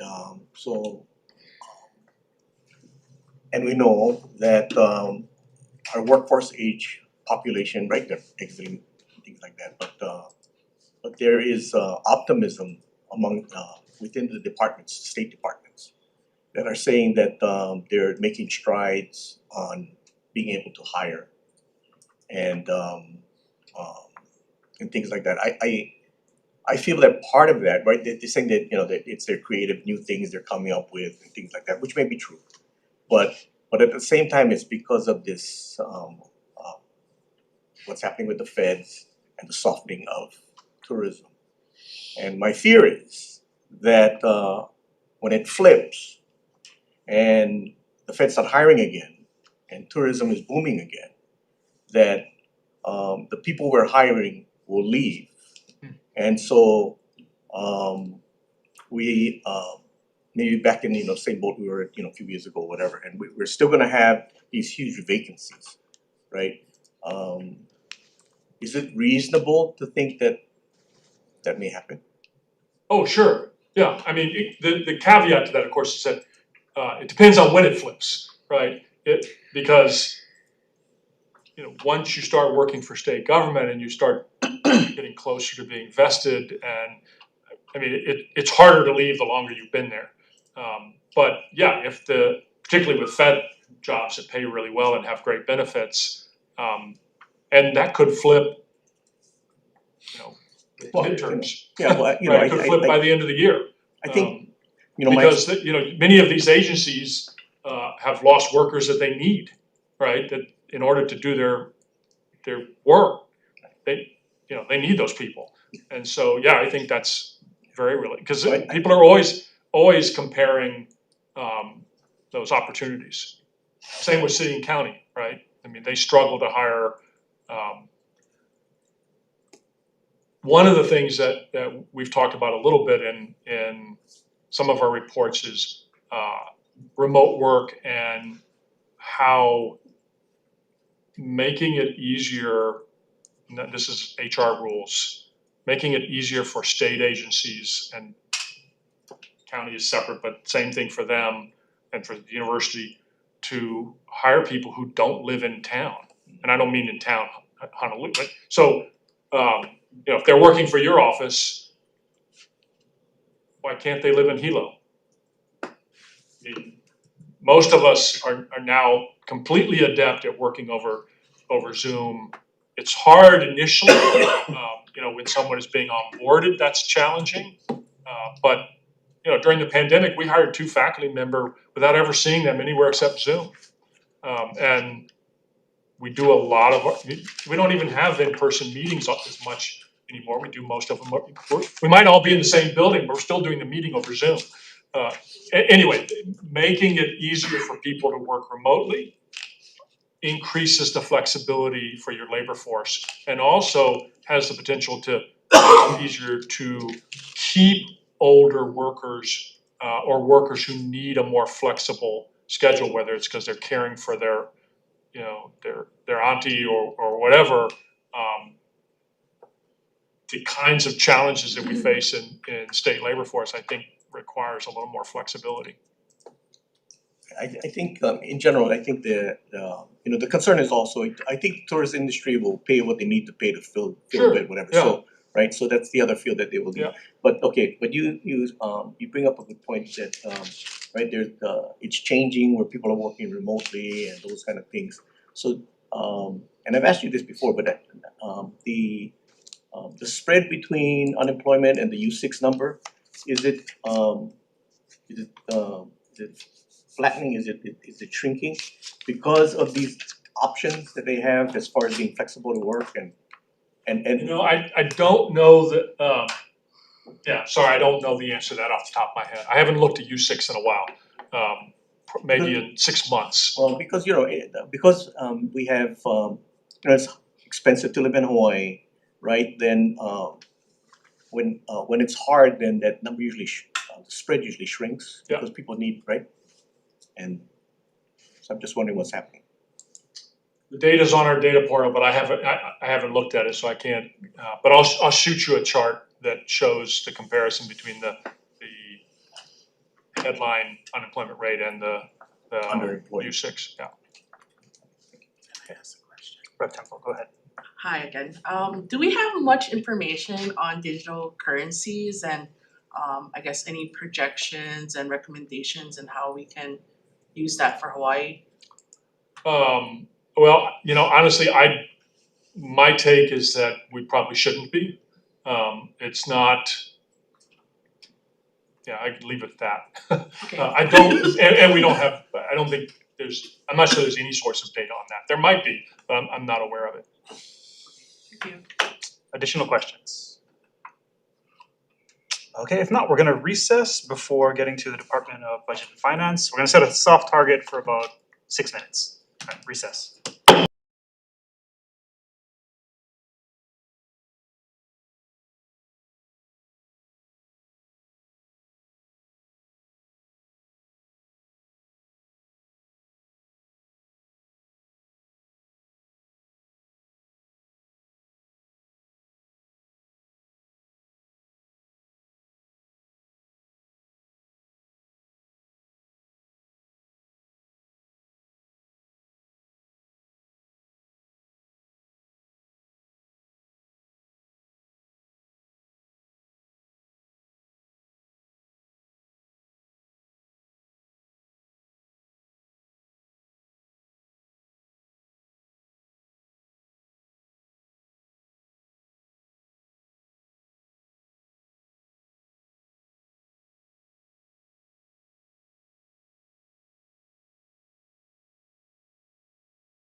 Aloha, reconvening the Committee on Finance. We're going to open up with the Department of Budget and Finance. Congratulations, and please proceed with your update. Aloha and good morning, Chair, Vice Chair, members of the Finance Committee. It's an honor to be here in front of you for the first time as the acting Director of Finance. I took the position, or assumed the role in December 8th, so I'm still getting up to speed on many things, but we have an informative presentation on the financial plan and the supplemental budget. Just before I begin, I just want to say I look forward to working with each one of you on just being wise financial stewards of our public resources. And I know we have, anytime you have budgetary issues, you have hard decisions to make. And so I hope to be as informative and helpful as possible. So we have a detailed written testimony that we submitted to each one of you. I encourage you guys to read it. Having sat through several briefings where the director reads 25-page briefing testimony, I did not want you to subject that to you guys. Just starting out, I didn't want to be my first act as a director, some act of torture. So I will, I have a PowerPoint presentation that is a little bit abbreviated. However, there is more details in the briefing package that we can discuss if you'd like. So, it was working before. Seems to be that. Oh, here, yeah. Oh, it's just delayed, sorry. Okay, so I'm going to be talking about four different categories on the agenda. One is the administration's priorities, two, budgetary considerations, supplemental budget, and finally, the financial plan. I want to start off with the Green administration's priorities. These inform all of our decision making, so it's improve the overall quality of life of Hawaii's people by making strategic investments that do the following. We want to increase housing opportunities, improve access to healthcare, expand opportunities in educational equity, protect our environment, and improve government responsiveness. The reason I want to start off here is as we are engaged in the inevitable trade-offs of any budget, these are the lens through which we look at the budget. These are the priorities that we're always thinking about that are in the back of our heads. There are some other budgetary considerations, so I'm sure we just had the economic briefing, but there's just massive amounts of federal policy uncertainty, right? The changes that have occurred at the federal level are seismic, and I don't think that's an understatement. We just, I don't think that's going to change anytime soon, and so that's just one thing that in a lot of cases, we're responding more than we're being able to be proactive about things. There are economic concerns. So the last time this biennium budget was formulated was in spring of last year. The economic picture was very different, right? We've lowered the economic growth outlook, or the core has significantly. We'll be talking about that. And that has filtered into general fund revenues. The other thing that is very important to consider is the state reserve policy. We have essentially three goals, but two moving parts of our state reserve policy. So we always want a little, some reserves to be able to accommodate massive changes at the federal level, economic downturns, and this is the goal that is actually official policy, which is either 5% general fund carryover balance and a 10% rainy day fund balance. And we want those two to be combined of 25%. If the rainy day fund has balances been met, then the goal is 20%. So our existing rainy day fund, which is the emergency budget and reserve fund, UBRF, is 14.4. So we've met that goal. So the goal now is 20%. If you take the EBRF plus the carryover fund, 20% for each of the out years. The other things that we are considering is state liabilities and fixed costs. About 47% of our general fund budget goes to fixed costs, and those we have pretty good understanding and can forecast those costs in the out year. So beyond that, what has been happening over the last 8 months, 9 months since the budget was formulated? We have lower than expected growth, which means we have lower general fund revenues. COVID money has really worked through the system. So COVID happened in 2020, we're in 2026. You could argue that COVID money was still working through the system until last year. It was through fiscal stimulus, through budgetary support, whether that was we had extra money in our budget to pay for things, or it was just stimulating the economy and was feeding through. But that is broadly is totally worked through the system now, and so even we're going to be operating from a slightly lower baseline than we were before in terms of revenues. The cost, the feds are pushing more costs onto the states. So right now at the federal level, the federal government spends more on interest rate payments than they do on defense spending.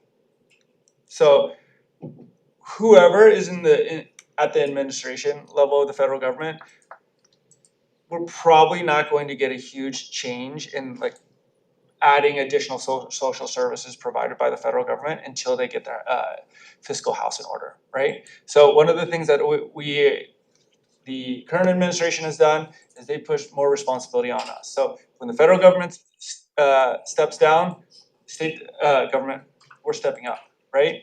That brings on higher costs for us. And the level of uncertainty, like the federal government shutdown, when they were not in operation, we stepped up to that, and that brings certain costs. So what we're dealing with in this financial plan, as according to the last time that we had the supplemental budget, is lower costs, lower revenues, and higher costs. And on top of that, we feel like it's extraordinarily important to have some level of budgetary agility given the level of uncertainty that we're facing as a state. So this is the core numbers. Hopefully you have this in front of you because it's a little detailed, but this is very important. So this shows you the core meeting on March 12th, which is the top number. That was the last time that the biennium budget was formulated, and then you have the May 21st and the September 4th meetings. In each one of those meetings, they lowered the economic forecast, which lowered the general fund revenue forecast that we were working with. If you look at the bottom number, that adds the two, sums the two differences together. So in 2026, we have 315 million less than what we had when the biennium budget was created. In 2027, we have 410. If you go out to the out years, it's over $500 million, right? Total all this up, it's $2.8 billion less than what we thought we did last time we had a biennium budget. This requires us to rethink the approach that we had. So, just as a reminder, the backdrop of all of this, lower revenues, higher costs. We told the departments, okay, you're going to please limit new requests and work within your existing budgets. We do have some additional money in this. A lot of it is responding to the federal policy changes. So we're, taking on more responsibility for paying for the SNAP administration and Medicaid as well. These are our supplemental budgets going forward by department. This is for all funds, not just general funds. What you'll see is it's $19.7 billion in fiscal year 2026 and $20.4 in 2027. If you look at the breakdown, the largest by a couple percentage points is health and human services, followed by B&F, education, and then health. For the general fund budget going to departments, the largest is B&F. I'll explain to that in the next slide why that is the case, followed by education, health and human services. It's $10.4 billion this year and 10.6, so a pretty modest increase. These are the statewide fixed costs versus non-fixed costs. So everything in the blue on the right-hand side is all non-fixed costs, so that's 53%, and fixed costs, which is the retirement system, debt service, health fund, Medicaid entitlements, things that we can really have a good handle on. That's 47% of our budget. So 53% of the budget is stuff that we have a lot more discretion over. And even that, a large portion of that comes down to salaries for state employees. This is the statewide CIP department, budget by department. This is our GO bonds, right? Things that are funded with our GO bonds. Education is the largest. We have education is the largest, followed by DBEDT, followed by U of H. In fiscal year 2026, we're budgeting $1.5 billion of CIP budget and 1.3 in 2027.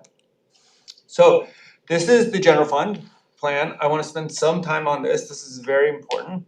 And I want you to understand like what's going on here. So hopefully you guys have all spent some time and seen this before, but I'll just go over the basics. You have revenues on top, you have expenditures, take revenues minus expenditures and you get the difference, right? And that's what we're looking at.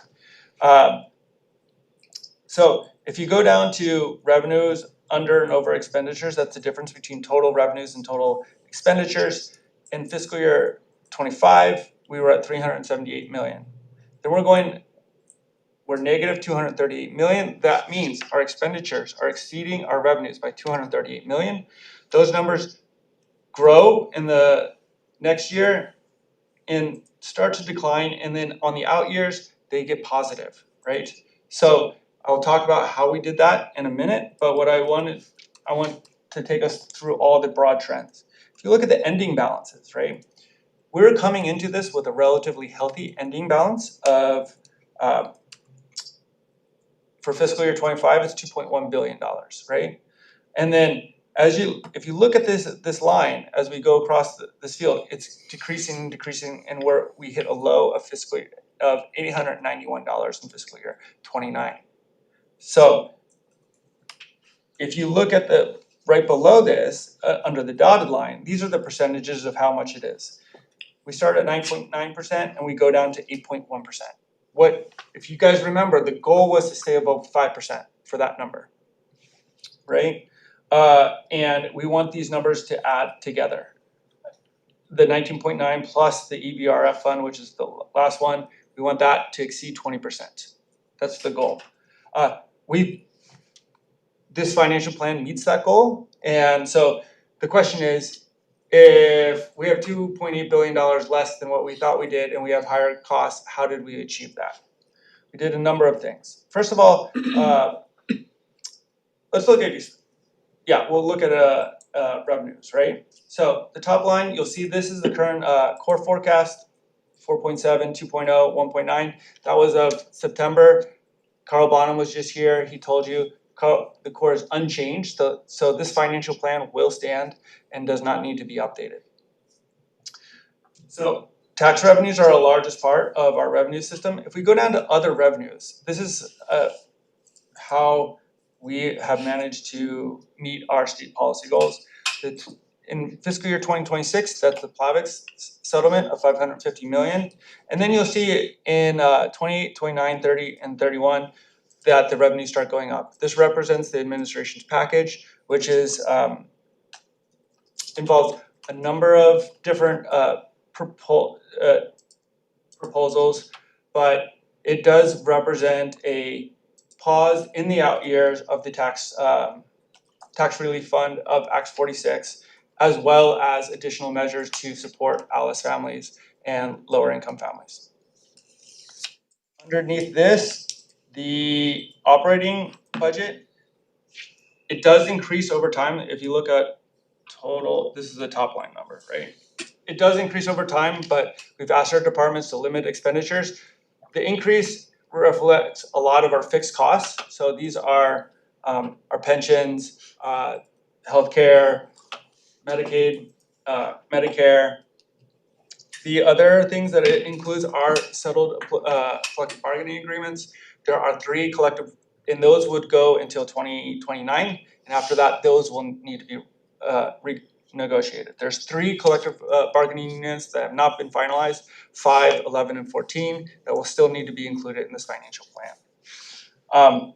If you go down to lapses, this is another important fact. So the last time you saw this, the lapses were probably smaller than what they normally are. We looked at the last, the 5-year average of our lapses or the average lapse for each year over the last 5 years, and it came out to $250 million. So that's about 2.5% of our general fund budget.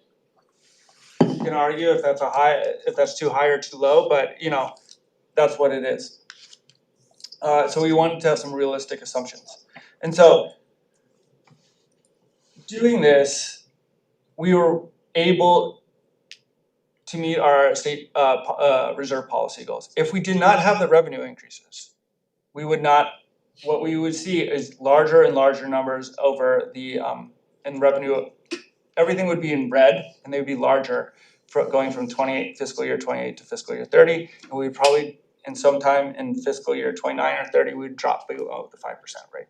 So that is why we're having to make tough decisions right now. And that is what the administration is, why we have, this has informed our, the legislative proposals that we will be delivering on January 26th at the State of the State.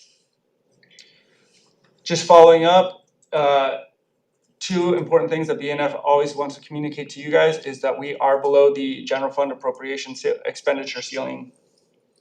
General fund appropriations are below the expenditure ceiling set out in the state constitution.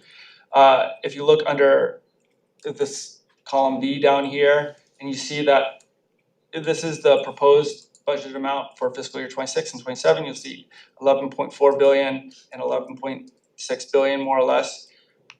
This is below the general fund expenditure ceiling, which is right below that of 11.9 billion and 12.6 billion. So we're good there. I did not include it in this presentation, but we are also below the debt ceiling. If you want to talk about that, we can, but that is in the exhibit 3 of the testimony. Finally, according to Article 8, Section 6 of the state constitution, whenever the general fund exceeds 5%, for the previous 2 years, the 2026 or the legislature must provide a tax refund, a tax credit, or make a deposit in emergency funds. Fiscal year 24 and 25 did exceed 5%, so we are informing the 2026 legislature that you must provide one of the following: tax refund, tax credit, deposit into emergency fund, or prepay of debt service or some kind of pension. That's all I have right now, and I look forward to working with you over the next couple of years. Great, thank you very much. I think this is always kind of the most illuminating part of the conversation is this collection of projections and analysis. I have one brief question just because it might help inform the discussion, and then as much as possible, let's try wrap by 12:15 so we have a break before the 1 p.m. Afternoon briefings. So in that other revenue section, which reflects what will be, I guess, the administration's tax proposal, can you clarify whether those figures are the net impact of the legislation or it's just revenue generation, not including the proposed tax credits? That's net. So 1.8 billion-ish. The way it works is we're providing actually, like, everybody gets to, like, all the tax adjustments that have occurred up until now, everybody gets to keep, which will still represent the largest tax cut in the history of the state. It is the out years that are being paused, and then we are compensating our Alice families, lower income families with additional tax credits, but this is all net of everything. So this is net of all of our different legislative proposals. And have you folks mostly finalized what those credits are, or is it still a little bit in flux prior to bill introduction? We're always in flux in the administration, but we have a pretty good idea what's going to be in the package. Okay, thank you. Members, questions? Let's go Rep. Pruso and then Rep. Kush. Thanks for being here. Thanks for your presentation. So I have a question. You alluded to bargaining units that have not yet finalized their contracts, and I'm curious about how that figures into this budget and the budget moving forward. Do you assume that there will be no raises? Do you assume that the raises will be the same percent as other bargaining units? What are the assumptions that you make? Great question. They're not included in this. So it's as if they have not gotten anything. Once they do get those, that will be an additional cost into this budget. And if so, assuming that they get the same increases as the other bargaining units because they tend to follow in line, then I'm wondering how that changes your budgets. And if you could get us a re-estimation of the budget, like how much we would be in the red or what those costs would be, if your assumptions change. So just to be clear, your request is if we assume that all the other state workers receive the exact same budget Yes. negotiations as before, what would be the budget impacts if we can do that? Thank you. Thank you, Chair. Rep. Kush. I had two questions, Chair, if you allow. One was just on the CIP expenditure side. I see this year's at 113, then we go to 0, and we have a negative 35 million, and I was just wondering if you could highlight that. Okay, just so we're all looking at the same thing. Oh, on the multi-year general fund plan.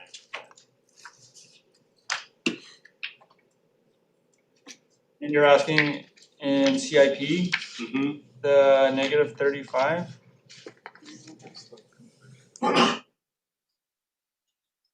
Oh, yeah, we converted some of our general fund budget to CIP budget.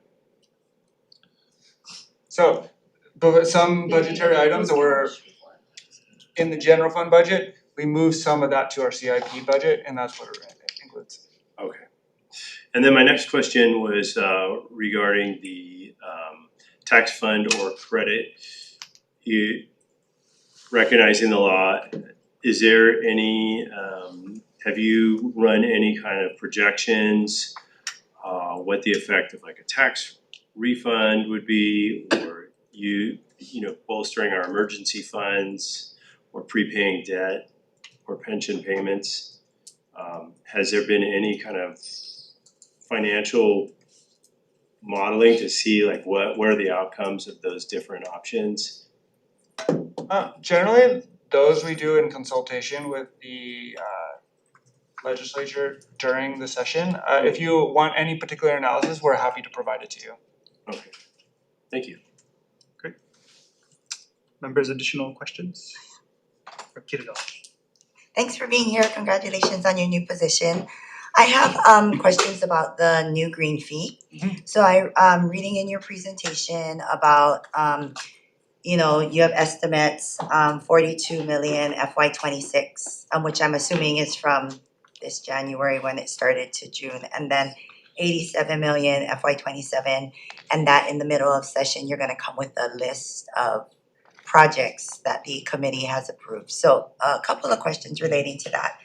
In the way that it's broken out, it looks like FY26 of 42 million is all CIP related potential projects. But then in FY27, it seems like the 87 million is split between operating and CIP. So I'm wondering why that might be the case instead of it, is there a reason that we're not doing any operating for the green fee in this FY26 year, because it's all lumped in the CIP section? And then the other question is, say the committee comes up with a list of projects and it doesn't total, either it doesn't total the total amount of revenue made, or the legislature decides not to fund every single project that is suggested. What happens to the rest of the green fee money? Does that go back into the general fund that then can be used for any other project, or is there a mechanism that B&F is doing where it's keeping the green fund revenues separate, and that it only can be used for the green fee project, green fee project? So I'm not completely sure about the detailed question in the second one, but we'll get back to you on that. Okay. In the first one, I think so FY26 this is Rod Becker, our finance administrator. Hi, so FY26 is CIP because it was appropriated as operating. by the time the budget's enacted, you would have no time to spend it, right? So that's FY '26. FY '27 is a split going forward. That's the projection. What was the other question? It was if they don't spend all of the money, of the allocated money, does it go back to the general fund? Okay, Or? so the tax increase goes into the general fund, that's where it is. The requirement of the administration is to propose those amounts for green projects. But it's up to the legislature whether it makes those appropriations or other appropriations. It's not bound to use that money for green projects. And so if it's not used, it'll stay in the general fund. And can be used for other Could be used for anything. projects, It's general funds at that point. Okay, thank you for that. Thank you. Anyone on this side before I go back? All right. Any additional questions from members? I have a brief one, and then we'll open it back up and see if that helps. So given all of the uncertainty and the last year of kind of shaving about $2.8 billion off of our projections over the course of the financial plan, are you, and I understand the move to 250 for the lapses and being more reflective of actual lapse habits, but are you at all concerned about kind of losing that roughly $800 million in cushion, given how much uncertainty we have? Well, now that I am the acting director of finance, I worry about everything. That's fair. So, but we feel that this is like, if you look at this, we were even prepared for a slight decrease in the core revenue estimates, or in the core forecast. They kept that. So we do have the cushion has proven resilient to the core. So, and gives me heart. Yeah. Members, additional questions? Rep. Templo? With that line of questioning, with the assumption if the economy does take for a worse, what areas are most vulnerable?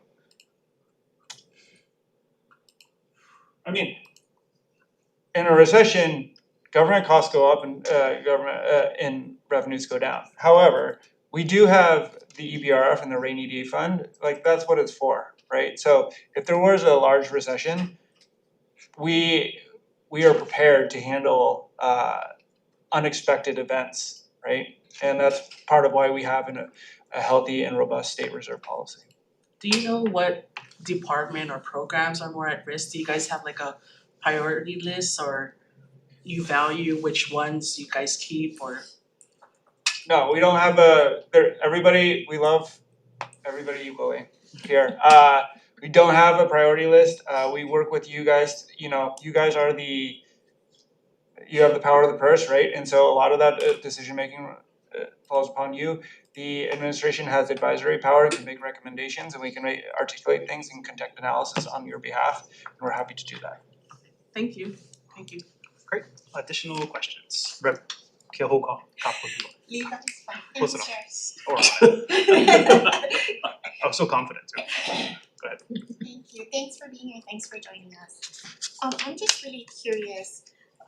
Towards the end of last year, we heard an amazing announcement that Hawaii was given a rural transformative healthcare grant to the tune of $188 million per year over the course of the next 5 years, which would almost equal $1 billion.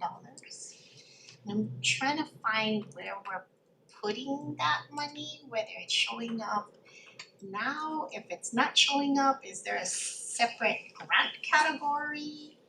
It's not in this is the general fund financial. Oh yeah, so that wouldn't go in, it's not going through the general fund. So yeah, it's not reflected here in the financial plan. So it is included in our testimony, right? So we're aware of it, we are tracking it, and we're looking forward to making the best use of those resources. So just following that thought process through, because we know some of those dollars will be very restrictive to particular uses, right? Has any thought been given, and I don't wanna use this word, but I will, like supplanting funds, right, from some of the general funds, which would then be shifted over for the use of these grant funds, which then could be utilized elsewhere? I haven't looked at that, I'll study the issue and can I get back to you on that? Yeah, absolutely. And I think in a line with my colleague regarding our bargaining units, I think we're really trying to get our arms around what else is not included in this budget that might come up later on, and we don't wanna make any real hard business decisions without the full picture of some of this outstanding bargaining unit numbers along where some of this large sums of grant money would enter into our budget and then shift other areas of the general fund. Yeah, I think it's a good question. I mean, it's the policy administration that we do not comment on collective bargaining agreements that are currently in negotiation. So that's just our policy. We don't put it in there until they're finalized. But you know, I think Rep. Peruso's idea is a good one, and we can provide you those numbers. Good. Thank you. Thank you, Chair. Thank you. Additional questions, Rep. Peruso?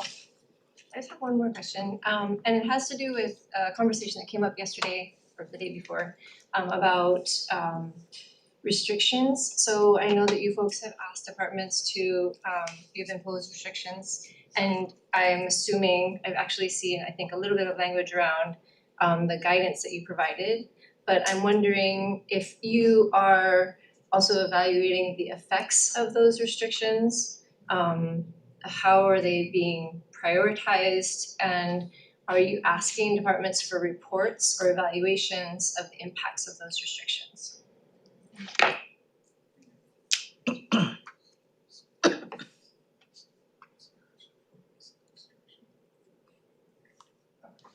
So the protocol is if departments feel that they're being their operational capabilities are being affected by that, they can submit a to B&F and we will review it and then we'll let it go. Respond to that. So That's not what I asked. Oh, so sorry. I was just asking, and not about the process of interaction with the department so much as are we tracking the you tracking the efficacy of government and like if our impacts are like really impacting how well the government functions? Is that what you're saying? Right, and which parts of our community are being most severely impacted by those restrictions in specific departments?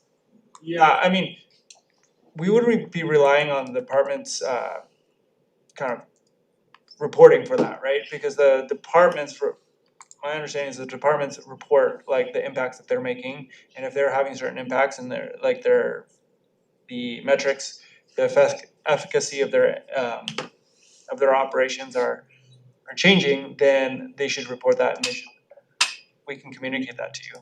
Okay, but it's not standard procedure, like it's just if they feel like it's affecting their operations.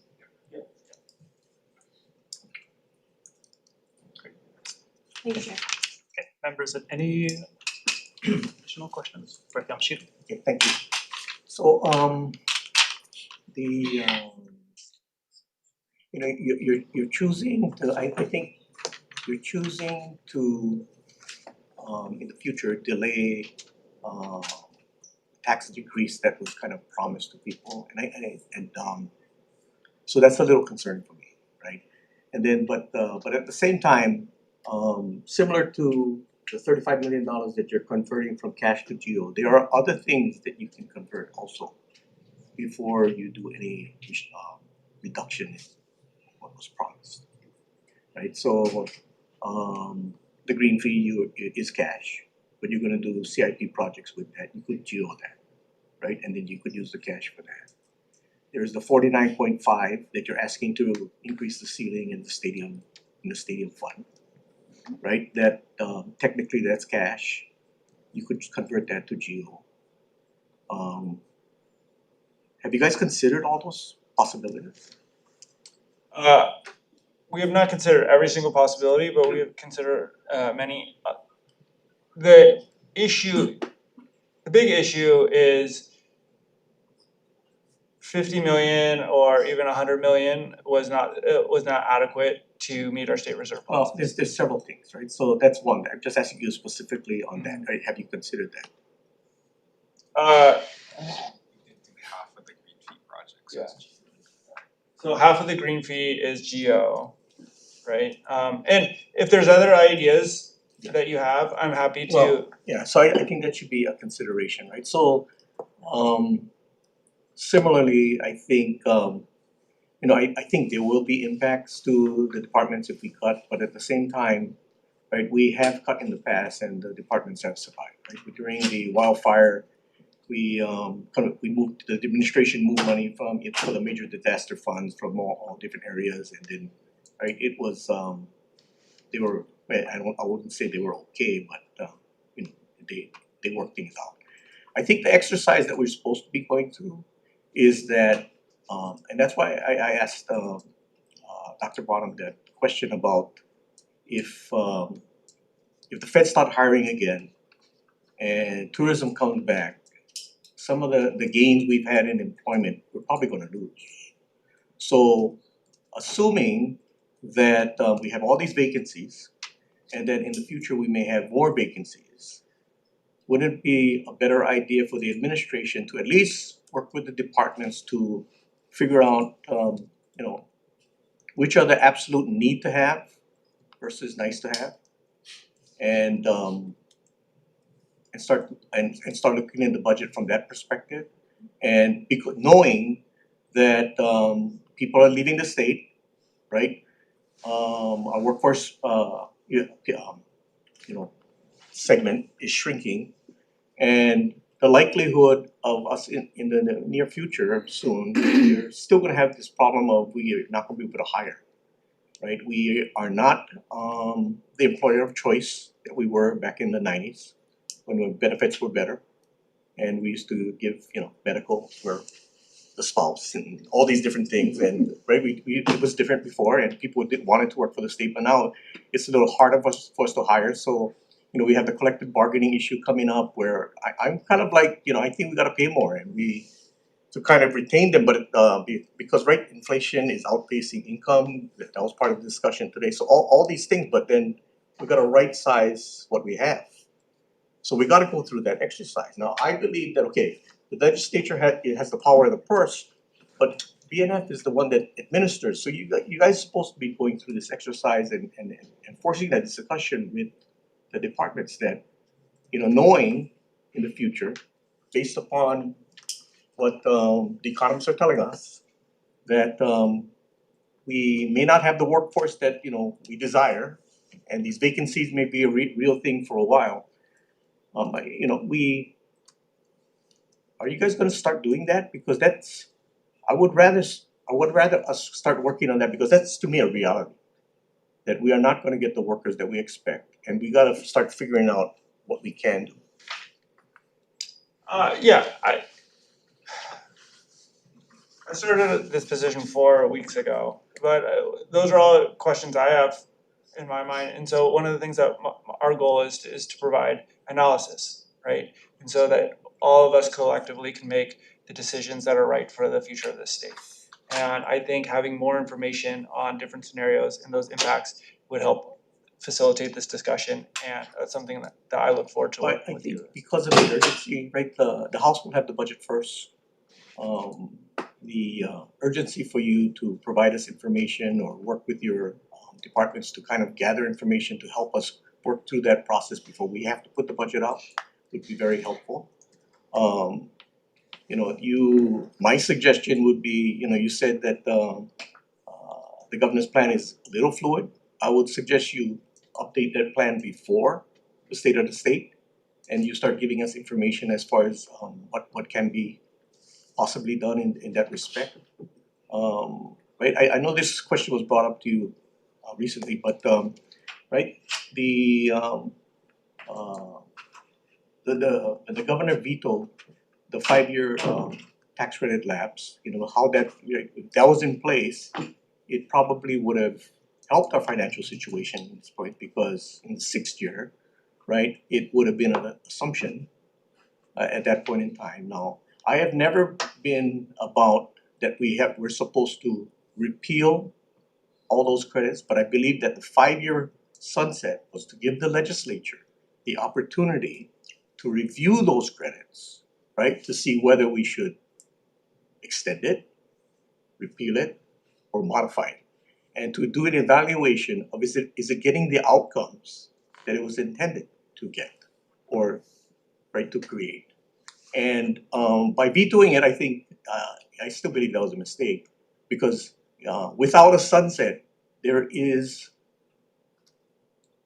not a fair or a conversation will be very different versus well, let's kill the bill because it can just continue, right? And if you know there's an end, the conversation is very different. So and like I said, one concern is that if that was in place, it would have helped the financial plan, right? It would have helped you, I believe, in the bond market because it would have shown that we are responsible and we are looking at possibilities of the future. I think it works against us that it was vetoed. I think it can hurt us. Any comments to that? And I'm telling you all of this because these are the types of things that you need to address soon because you are the acting director. But at some point, you're going to have to go before the Senate to be advising consent. They're going to want to see action. And during tough times, and I know you're short time, you just came in, but but these things it's a big deal right now, right? We're going through a difficult time. And I know that the council came out and said it was flat, but there's still concerns going forward, right? There's still uncertainty what the feds will do and all those different things. So I believe that a delay in those things will hurt the economy. I think those are the people, that there will be an effect, right? So I'm just curious to see what are you gonna do between now and state of state. I will take your comments to heart, and no, I think those are really important, and I will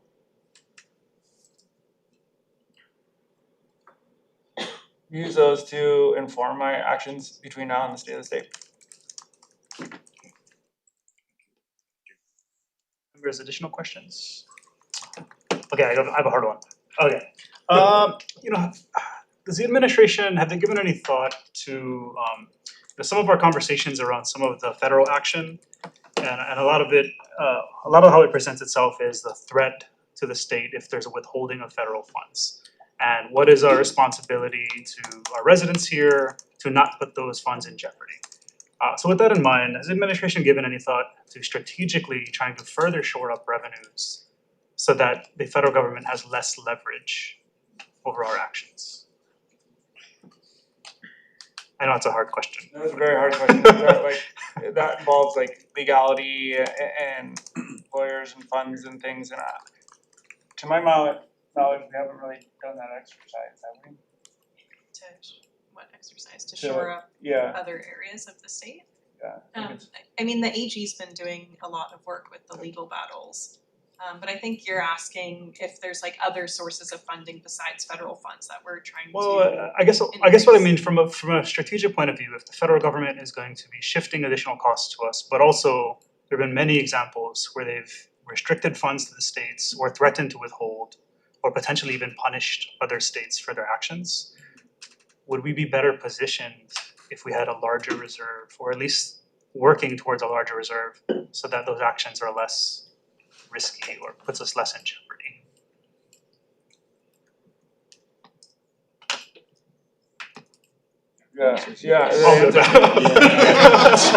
I mean, if we can imagine having a much larger reserve system so we can handle all of this, a couple of extra $1 billion, I would say, oh yeah, that's a great idea. But this is the reality. We're thinking about that, and that's a good comment, and we'll think about that as well. If there's any possibilities for that, we would definitely want to explore it. I got you. Okay, members, additional questions?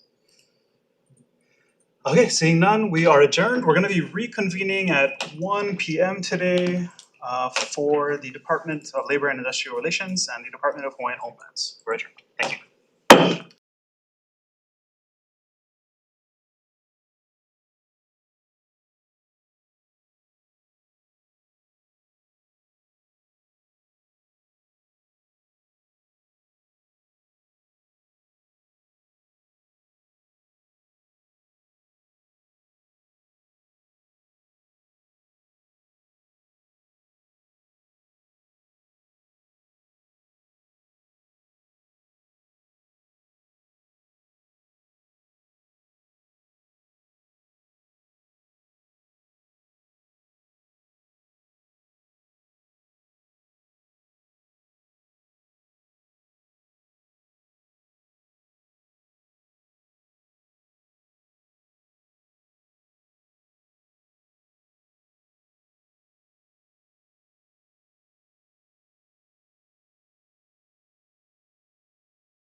Aloha and welcome to the House Committee on Finance. We're reconvening now at 1 p.m. on January 8th, 2026 for the purposes of budget briefings. We're very excited to welcome the Department of Labor and Industrial Relations. Please proceed. Good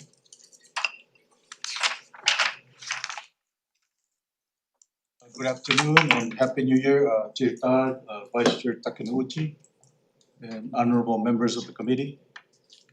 Thank you for this opportunity to provide you with updates on the department's budget and operations. With the chair's indulgence, may I introduce the members of the department in attendance? Please do. Please stand or wave as I call your name. First is Bill Kunzman, Deputy Director. Lynn Araki Reagan, Administrative Services Officer. Also from ASO is Francis Kagawa, Fiscal Officer. Our ASO team keeps the department running efficiently and us on track. And all of us are wondering that we would be stuck in the Stone Age if they were not around. David Rodriguez, our State Steel Officer. And Pereira Eustaquio, Unemployment Insurance Administrator. With her is Artie Barba, he's the Program Development Officer.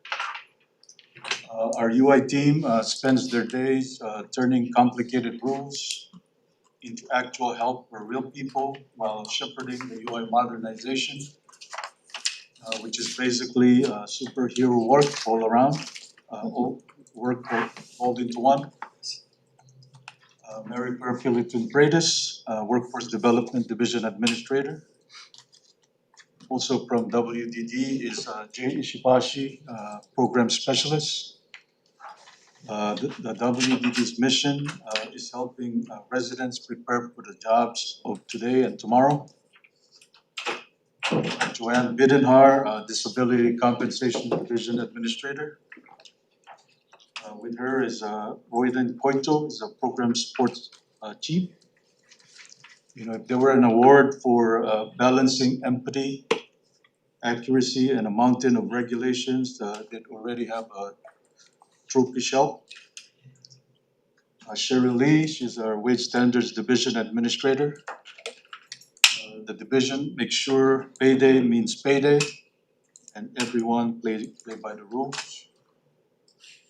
Randall Tiu is the Program Specialist 6 and Acting Hawaii Occupational Safety and Health Administrator. They make sure everyone goes home safe, healthy, and with the same numbers of fingers and toes they came with. Scott Wheeler is the manager of our Research and Statistics Office. Our RNS helps everyone understand trends and explain what all those numbers mean.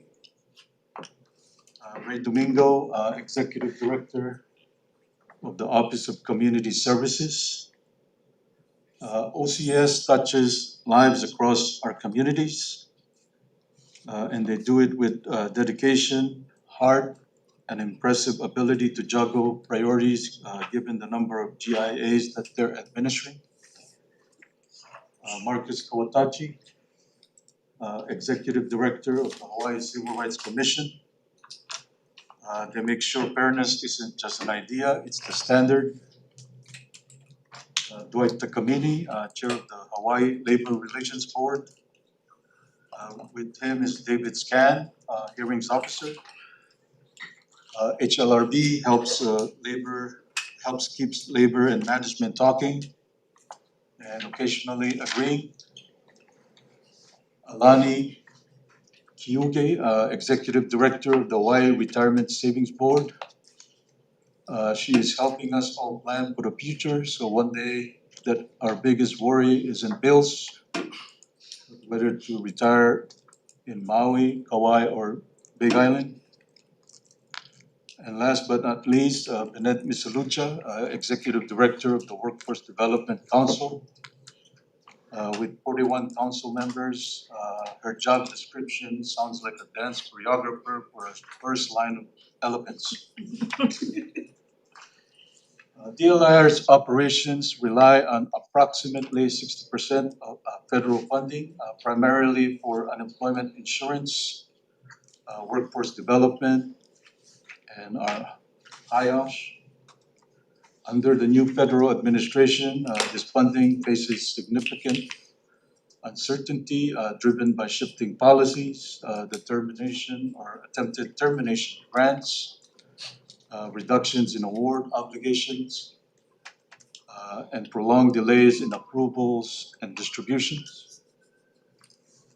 This environment is constraining our planning and directly affecting recruitment and retention. Prospective candidates increasingly ask whether positions are federally funded and often view that as a disadvantage.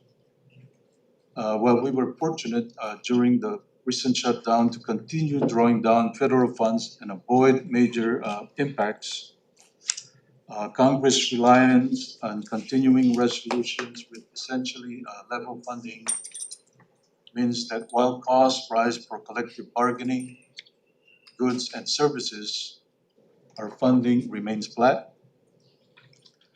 In light of ongoing federal uncertainty and consistent with Governor Green's budget instruction, DLIR is submitting no new requests and only 2 minor budget adjustments.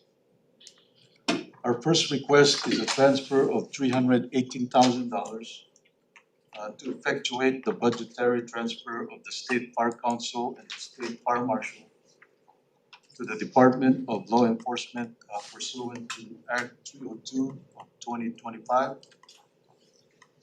I would like to acknowledge Fire Chief Thu Jan for his pivotal role in reestablishing the Office of the State Fire Marshal, hiring Fire Marshal Dorothy Booth, and guiding the legislative changes that made this possible. Fire Chief Todd's legacy is the revitalization of the centralized approach to statewide fire protection in the wake of the Maui wildfires and firmly positioning Hawaii to prevent future tragedies. His impact will be deeply missed. Second is a transfer of $134,350 from the personal services category to the other current expenses category to pay for current and ongoing expenses for unemployment insurance division program operations. Given the uncertainty surrounding federal funds and the growing pressure on existing state resources, we are exercising fiscal restraint. For example, by requiring additional justification for overtime and travel, especially for federal programs. However, since maintaining relationships with other states and federal partners is crucial, I am approving travel to stay informed and learn the best practices for handling these challenges. Even as we exercise fiscal restraint, we are prioritizing efficiency, initiatives that reduce long-term costs and improve service delivery. Efforts include procuring 30 licenses for Microsoft Enterprise Copilot to begin learning how to apply AI to improve productivity,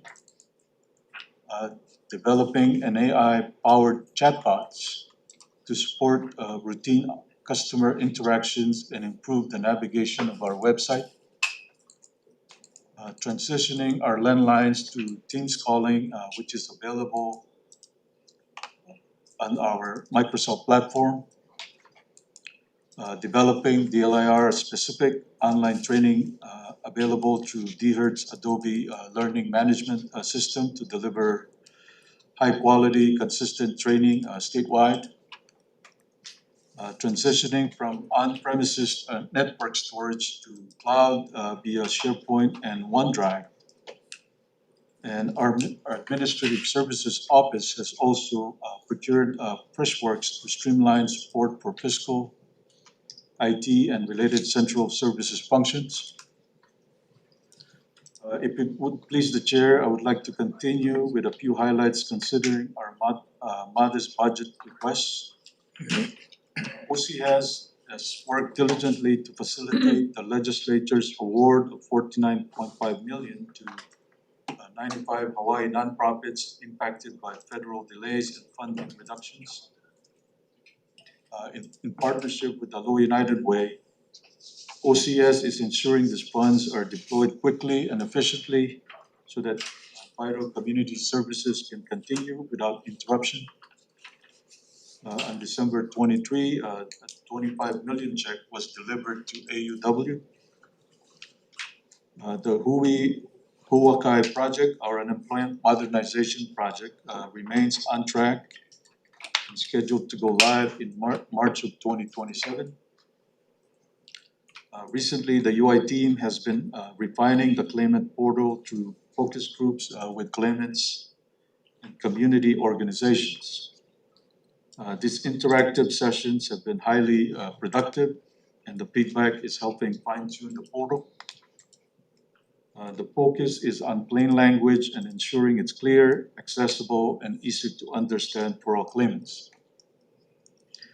In October, the Hawaii Retirement Savings Board approved an RFI for an interstate partnership, and in December evaluated responses from consortiums led by Colorado and Connecticut to ensure due diligence and make an informed decision. The board has requested additional information from both partnerships, which will be considered at either the January or February board meeting. We remain hopeful that the retirement savings program will be implemented this year. The department has been actively participating in the paid family and medical leave working group chaired by Representative Sayama. The DLIR recently procured a consultant with legal and labor law expertise to help develop a request for proposals to use the $750,000 appropriation for an ARISA legal analysis and an actuarial study. In December, we welcome Scott Wheeler as Chief of the Research and Statistics Office. I am confident he will greatly enhance the services provided to our divisions and strengthen the department's research and statistical contributions to policymakers in the community. Act 251, 2025 formally established both the public sector state internship and workforce development program and the private sector on the job training work experience program. We've initiated a pilot project in the ag sector to strengthen the ag workforce and guide expansion into other key industries. Our focus is on creating pathways to careers for Hawaii's youth that do not rely on traditional pathways like apprenticeships. In the fiscal year, WDD placed 204 interns, recent high school graduates, college students, and recent college graduates. Those 17 were hired upon completing their internships. Since the inception of the Hele Imua internship program, 1,200 have participated and a total of 130 interns have been hired. In addition to collaboration with the Department of Education, the program engaged students interns from 30 public high schools across the state in fiscal year 2025. On behalf of DLIR, we look forward to working with you. Thank you, and we will do our best to respond to any questions you may have.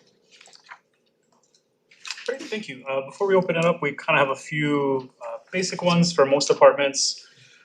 Can you, I know it's here in your testimony, can you maybe elaborate a little bit more on federal fund impacts to some of your programming? Maybe just kind of give like a broad overview of maybe some of those challenges, and then maybe what your outlook is given all of the uncertainty around these things from week to week. Yeah, we're closely monitoring the federal budget situation and its potential impacts. in response to this uncertainty, we're managing our finances conservatively by making prudent, prioritized expenditures, limiting non-essential costs, and ensuring that available resources are aligned with our core mission and statutory responsibilities. I think that approach allows us to maintain program stability within while remaining flexible with should federal funding levels change. And we had our regular NAJWA meeting, and NAJWA's Capitol Hill partners, and they have a lot of or good eyes and ears in DC, and they told us that there is no appetite for another government shutdown. So hopefully there's we don't have to deal with that again. Hopefully, yeah.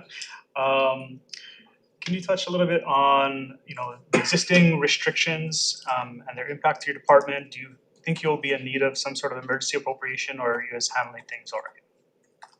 I think we'll, with we don't anticipate any impact from the restrictions. But, we're not requesting any emergency appropriation because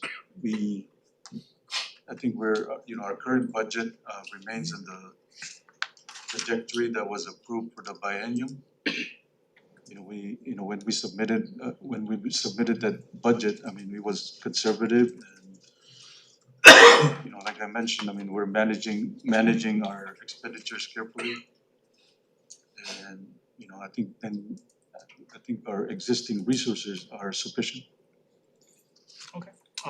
And then before we open it up, just want to thank you and your department for working with us on the grant and aid process that we reopened. It was extremely helpful, kind of working together to work out that process, and you guys are a great partner in that. I appreciate you doing a lot of the hard work after legislators did the easy work of appropriating it. We're also joined by Chair Sayama, and at this point, I just want to open up to the committee if you folks have questions. Okay. Go ahead. Thank you, Chair. Thanks, Director, for being here. You mentioned the internship program. You had about 1,000 applicants and about 100 finding jobs, 10%, absolutely amazing. Just curious what the goal for the department was as far as percentage of number of applicants to actual employment. You're talking about the Hele Imua? When it was first contemplated, it was really to reduce the brain drain, and because and it was also to address the vacancies, because sometimes what they teach you in school doesn't match what organization, the skills that they want. So it was a way to bridge the gap, and because when people apply, they don't meet the MQs or the minimum qualifications, and this is a way to help them get in the door. So Director, have you set a goal as far as the number of vacancies within the state and how you want to reduce that? Has the department set any goal to that number?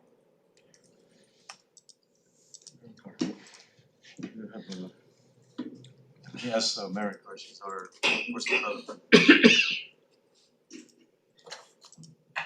And I ask because we see a lot of vacancies, right? And we're trying to entice, people to come to the state or the counties, great jobs, benefit programs, maybe what they weren't in the past. Just curious if there was any kind of goal settings. Thank you for your question. So when we first got funding for the Hele Mua, it was really to serve 300 internship, to place 300 interns. So that's the goal. Okay. Annually, and really it was to help facilitate the first exposure to the work that we do as a state government, because many times students or the public don't know what goes on behind government services. So that's one, and also to provide them the power skills how to report to work, and hopefully entice them to stay in the state and fill the many vacancies that we have. So that's really the goal that we have at the Department of Labor, to help facilitate that so that we fill the workforce needs as well as retain the skills here in Hawaii. Great. No, I do appreciate it. I've seen so many interns actually benefit from the program, and just really curious on how to just really fill those vacancies. We need them. We need them in those positions, and we need a strong workforce. So thank you for that work. Thanks, Chair. Thank you. Prati, did you have a question? Yeah, actually, related to workforce. I guess right, for how is DLIR ensuring that apprenticeship and these training programs remain aligned with this, with knowing that 60% of the funding comes from federal funding, right? That structure may change. Like, what is DLIR doing to prepare for that? Okay, so as there's two models for the apprenticeship. One is maintained by the US Department of Labor, but Hawaii is fortunate. Department of Labor is the state apprenticeship agency. So we're responsible, other than Pearl Harbor, we oversee the apprenticeship program statewide. So all the apprentices that you see that fix the road, the roof, all they fall under our Department of Labor jurisdiction. So the federal government have always, the goal was really to expand that model because it's a proven success that from day one they're earning wages while learning the skills to be proficient in that trade. So that's a proven model, the apprenticeship model. And the goal of the federal government was really to expand it to include healthcare, teachers, and other types of industries, so that we can learn from the trades that from day one it provides sustainable wages for these individuals. So that model of earn and learn is still going to be consistent as long as we are following the US federal regulation. So that's not that, I don't see that changing unless they change the federal law. So replicating that for the internship model, the Department of Labor can't be the sponsor per se because like the model, the union is the sponsor and they deploy the interns. So it would be a conflict for the department to be both the sponsor as well as the employer for the apprenticeship model, if that makes sense. I appreciate the answer. Okay, one more question, Chief. Yeah, of course. Related to workforce development, I'm also interested in checking in as we move forward with innovation technology. I know that recently we started the digital apprenticeship program or the IT apprenticeship program. Can we just check in on that and see how that's going? The digital apprenticeship program was recently approved by the department. That's in partnership with PCAT. So I think they are slowly recruiting for apprentices to be in the program. So the first step is really to get that program approved by the department and vetted by the State Apprenticeship Council. So they vet all the programs, new programs that come in for the state to ensure that the apprentices are protected and that we're placing them in a successful apprenticeship program. Great. Chair? Thank you, Chair. First, it's always a pleasure to work with you, Director, and your team. I would like to go back, if you might stay, on the Helen Moore program. Last year, the legislature directed the Department of Labor and Industrial Relations, as well as DOE, to expand the program beyond its public partners, but also to its private business owners. I understand that you've been working with your Workforce Development Division to get that expansion rolling. I was wondering if you could provide an update to this committee on that expansion. Yes, so appropriation was provided to the Department of Education. We have signed an MOU with the Department of Education. So hopefully that will start rolling. We do have a pilot, like Director said, that recently became effective. We are working with the ag industry, and hopefully with that pilot program, we can kind of tweak and assess what changes are needed to fully expand that model. And the pilot program, to clarify, is connecting high school students with private employers for paid internships. Correct. So the internship model is that we, for the private sector, we reimburse the employer for the time that the supervisor spends, the downtime that it takes, because it's an investment for the company, right? And so we want to incentivize them to take these interns and provide the mentorship needed to hopefully succeed in transitioning to those jobs. And how many private employers has the department be able to contract with, or have you had a lot of interest from the private industry to enroll in this program? We have not it's a pilot, like I said, in the ag industry. Act 251 focuses on those high demand industries. So hopefully we can place interns in those high demand industries. But right now it's just a pilot with the ag industry. Agriculture. And so since you're partnering with ag, what specific partners are you looking to work with? We have an agreement with Hawaii Ag Foundation.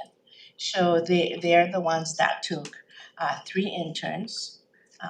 And hopefully that internship will probably end in March.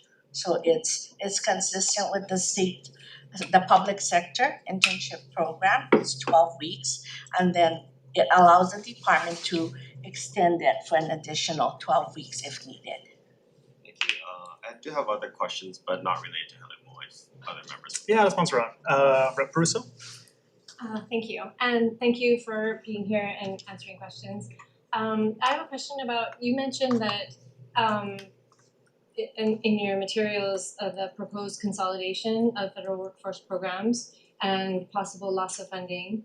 And I'm wondering, considering that those programs really are meant to address those who are already struggling, like displaced workers, young people, veterans, if those changes do come about, how will that impact the work that you folks are doing in that space? I mean, we're monitoring, we're closely monitoring the federal developments related to, I think you're probably referring to the workforce grant, as well as the proposed changes to the U.S. Department of Education. So we're trying to get some guidance, to be honest. So as we get more clarity, we will assess our operational or funding impacts and keep the legislature informed. Okay. I'm really curious about those projections and your planning in anticipation of what I see as likelihood.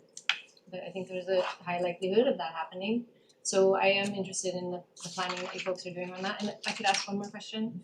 And it just has to do with the teacher apprenticeship program, and I know that you folks have been involved, HSTA, and then also the Teacher Standards Board.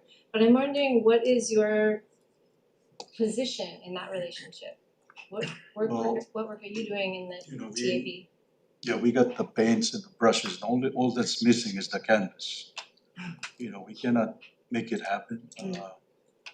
Marigar cannot make it happen. I cannot make it happen. So it's gonna take good paid affirmative effort from our good friends, like you mentioned, the DOE, the Hawaii Teacher Standards Boards, and the HSTA. As the saying goes, you can set up the date, but you cannot force someone to marry, right? Yeah. But once the MOU is signed, then my question is more about like, what role will you play in that process, in the actual program? We're like the regular. We oversee the apprenticeship. Okay. That's So why you we will be couldn't be overseeing we cannot be the sponsor. Okay. Because then we would be, it would be like you know, the player also being the referee. Okay, thank you. Thank you, Chair. Great, any questions on this side? More over here, members of the committee? Okay, if not, Chair. Thank you. So my question relates to some of the vacancies in the department. Currently, at least according to the DHHL vacancy report, DLIR currently has 183 vacancies, so that's about a 34% vacancy rate. Out of these 183, 30 positions have been vacant for more than 4 years or more. And of those 30, 22 are from the UI side, which is federally funded. So I'd like to get a little bit clarity as to why these positions have been vacant for so long. For the UI positions, have they just not had federal funding? And for the rest of them, 6 of them workforce development division, 2 of them admin. You know, what has been the challenge? Is it currently actively being filled in? So if you could give this committee a status report on that. Yes, our administrator. Good afternoon, Chair, Vice Chair, and members of the committee. Ann Herrera-Eustaquio, Administrator, the Unemployment Insurance Division. So unemployment insurance is very cyclical. And when we get funding from the federal government, that funding is very specific. And so not all funding budgetary items from USTOL can be used for every position that is vacant. And so during the pandemic, we received quite a bit of funds from USDOL for CARES Act funding as well as ARPA. And the CARES Act funding has now ceased and is no longer usable for unemployment insurance purposes. So what we did for unemployment during the pandemic was we asked for special positions to be created so that we could use the funding received for the pandemic activities. And once that funding was exhausted or no longer could be expended, we had to let staff go. And so we can't do that with regular unemployment insurance positions. And so that's how we continue to manage and run operations during the pandemic and to cover the pandemic activities. Funding for USDOL for unemployment has been dropping drastically for several years now. This is not the first year. It's just dropped much more recently. And grants have become far and few between. So we had 5 additional ARPA grants for UI activities to help us continue to sustain the program and improve the program. And those 5 grants were terminated on May 22nd, 2025 by this administration. So we no longer had those grants to continue to improve operations at UI. And so we had to figure out other ways to be able to fund activities that were being put into place to improve the program. And so the positions that are currently vacant, there is no additional funding to hire for those positions. In fact, unfortunately, we recently released individuals who were working for unemployment under what we call NTE because of the specific funding mechanism. And so our workload has continued to progressively increase because of the seasonal work in December and January. All those who were hired for the Christmas season is now no longer working and they're filing. And then this is the rainy season. So we know that majority of the construction workers who work outside and can no longer work during this season is now, filing for claims. So that's the reason for the vacancies in unemployment insurance.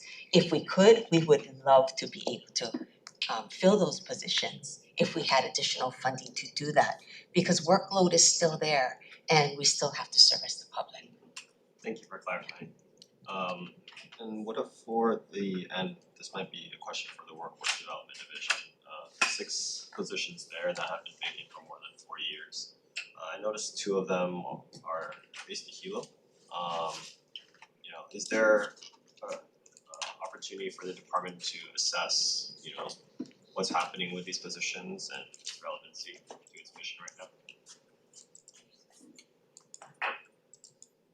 Thank you for raising that question, Rep. So those positions are like the office assistants. So we are working on trying to convert those positions from the office assistant to a professional class because we need more case managers in the work that we do.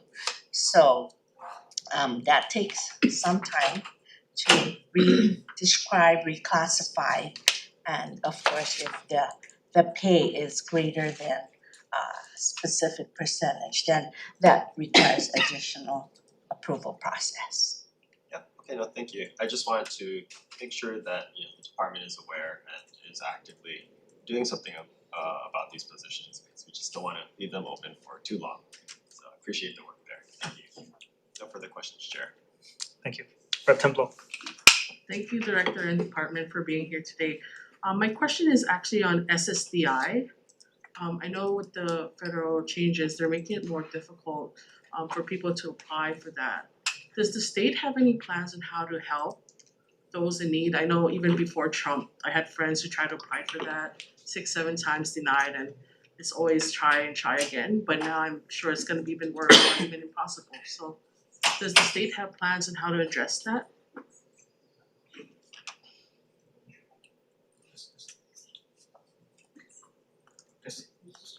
SSDI is The insurance for disability on the federal level, that federal program, Social Security. Oh, that's on Human Services. Does your department do that program? No, we don't. We have workers' comp, we have the prepaid health insurance. Oh, okay. My apologies, thank you. Thank you. Okay, members, any additional questions? Rep. or Vice Chair? Thank you for being here. I was wondering if there was Temporary any more disability that they do. information available on the Hawaii Retirement Savings Program rollout. Great to hear that the RFI went out, but maybe if there was just the department's anticipated next milestones and timelines for that, if any of that might be available. There's gonna be a board meeting either in February or this month. Let me have Alana. Hi, good afternoon. Alani Kiyoki, Executive Director of the program. So the next milestone is for the board to review the additional requested information from the Connecticut and Colorado partnerships. At that point in time, the board will determine what partnership to enter into. So there are two. From there, we anticipate a 3 to 6 month implementation timeline. So when we go live, let's see, we were hoping to go live by July 2026. However, because the board did request additional information in December, we are looking later than July. And so what's it gonna look like, I guess, as far as that implementation? So once it's selected, then we just build out our own platform, we're just joining whichever collaborative. Thank you for the question. We are joining the collaborative with whether it's Colorado or Connecticut. So we use their infrastructure. And this is the point of joining a partnership. It costs less. The implementation timeline is significantly lower. And really, we're not recreating the wheel. We're using some of their marketing tools, things like that. Okay, great. I hope we stay on schedule for that. That's very quick and excellent news. Thank you. Thank you. Additional questions? Okay, if not, we're gonna recess for 5 to 10 minutes or as long as it takes for everyone to get settled in, and we're gonna reconvene with the Department of Hawaiian Homelands. Thank you very much for all of you for being here and for your time. Recess.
Aloha everyone, we are reconvening the House Committee on Finance for budget briefings. We are gonna open up now with the Department of Hawaiian Homelands, and you're, last but not least for the day, and please proceed. Thank you very much, Chair Todd and Vice Chair Takeno Uchi, as well as members of the Finance Committee. First of all, I'd like to introduce myself, Holly Watson. Along with me is Katie Lambert, my Deputy Director, and next to her is Kalani Franda, who's head of our development team. With respect to the testimony, you folks have that before you. Thank you. And I guess first of all, I just want to kind of give a real quick update on where we are at the department regarding the 600 million that you guys gave us a couple of years ago under Act 279. We do have basically 28 projects that are encumbered. As of last month, all 600 million has been basically encumbered, and basically we do have a handout that shows all 28 projects, specifically by island, as well as amount of money from 279 that's applied to that, as well as a number of units that we're generating. And in addition to that, we have a kind of like a timeline as to when we expect to start the actual construction, along with starting to fill the unit up, occupancy portion. So basically, with respect to the 600 million, most of it went to infrastructure. About 511 million, basically, put in the roads, utilities, lights, and the connections to the homes. In addition to that, we did, as a result of the flexibility that Act 279 provided us, we also acquired new lands. As one takes a look at the history of the program, you can see that we were kind of shortchanged in 1921 when the Act was first created. A lot of the lands that we received were in very isolated areas. I mean, if you go drive over to Waimanalo and you look up at the cliffs, that's our land. You go to the Big Island and look at some of the lava fields, where that's our lands. Unfortunately, very marginal. And so we're kind of in the process of not only acquiring these lands through this use of the money, and we spent about 53 million to acquire a little over 555 acres. In addition to that, the balance, which has been totally encumbered, we've used that to find for basically loans to our beneficiaries, and including providing them with some counseling services to help them and assist them in the transition to home ownership. So, as a collective summary, we are looking at, when we originally got and submitted the strategic plan in 2022, before that, during that session, we originally planned to do about 2,700 units.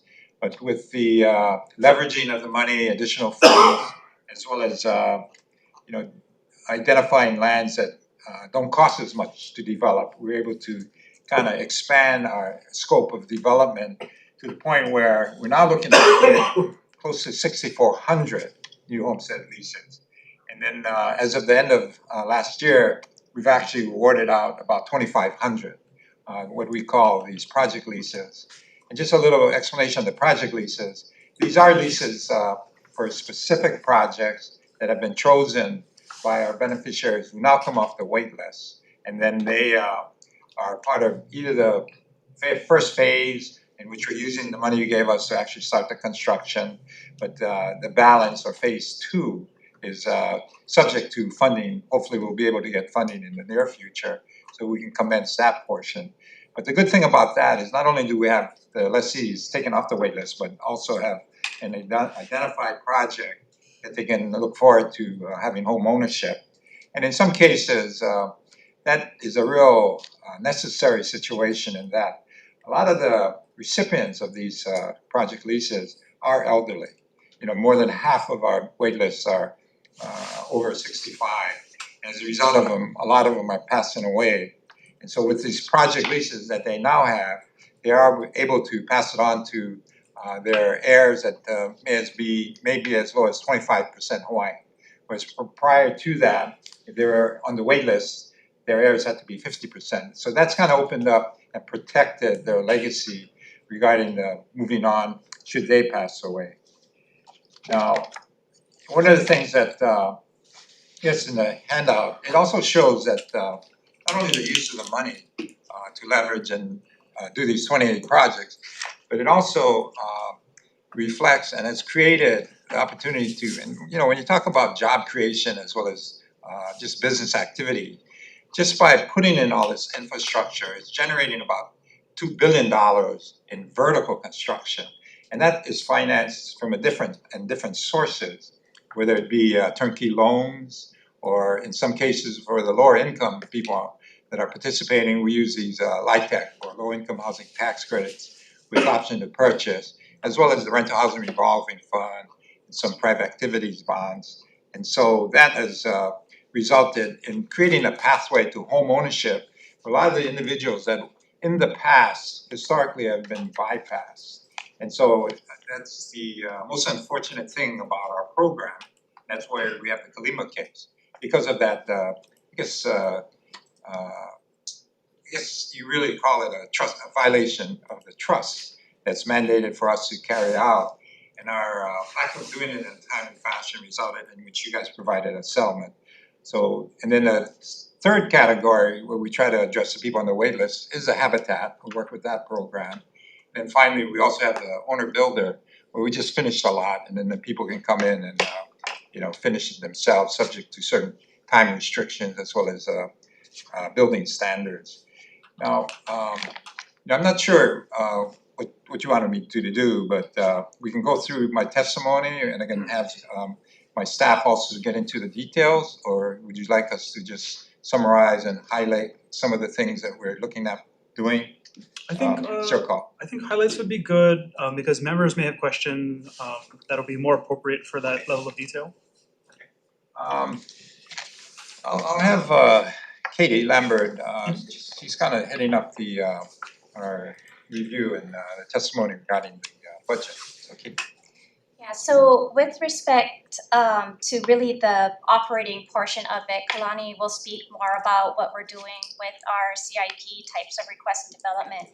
But DHHL's priorities that we asked for but was not reflected in the governor's decision, we would like to ask for 22 more positions, and that would be the priority, if not all 22 positions can be accommodated, would be to help us staff up on our neighbor islands. And we did make this request in the biennium as well. So we are expanding rapidly because of Act 279. A prime example is Maui, which only had a staff of 2 people.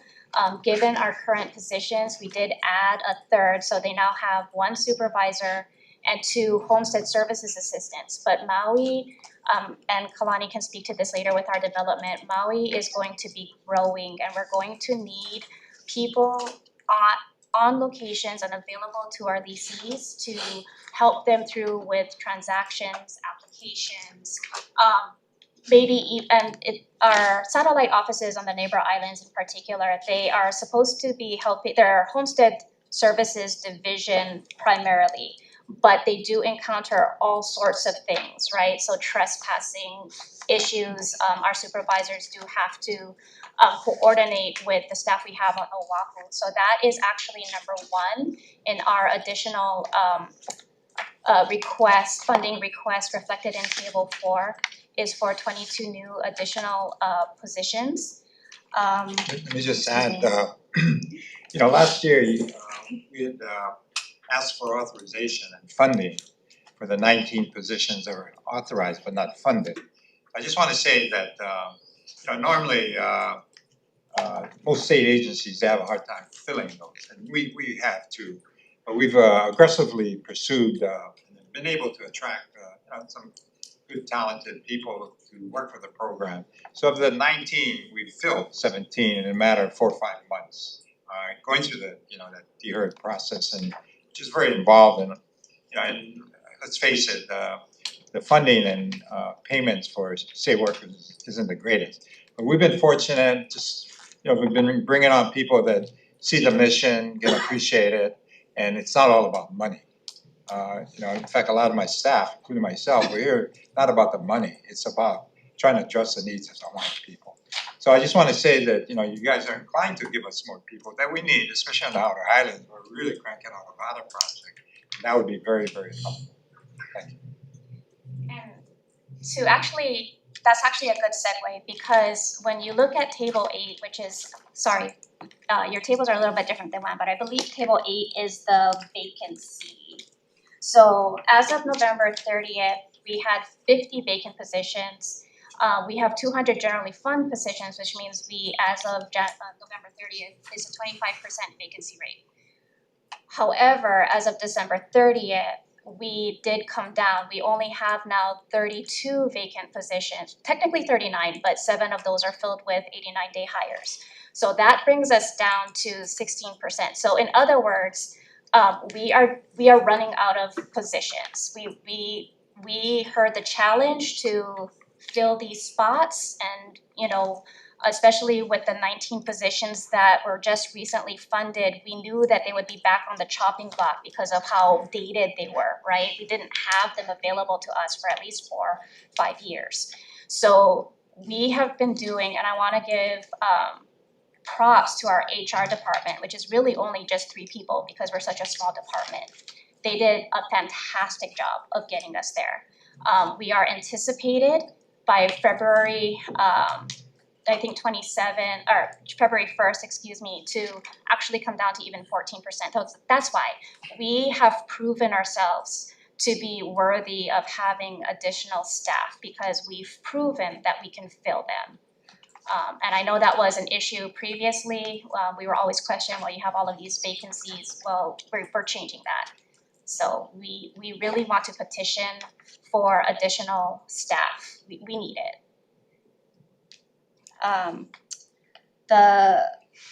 And in addition to that, it's reflected in table 4, a little bit lower in priority, but it does tie into the fact that we received about 18 million for our operating expenses last year, of which about 13 million was for personnel, and then the balance we allocated to OCE.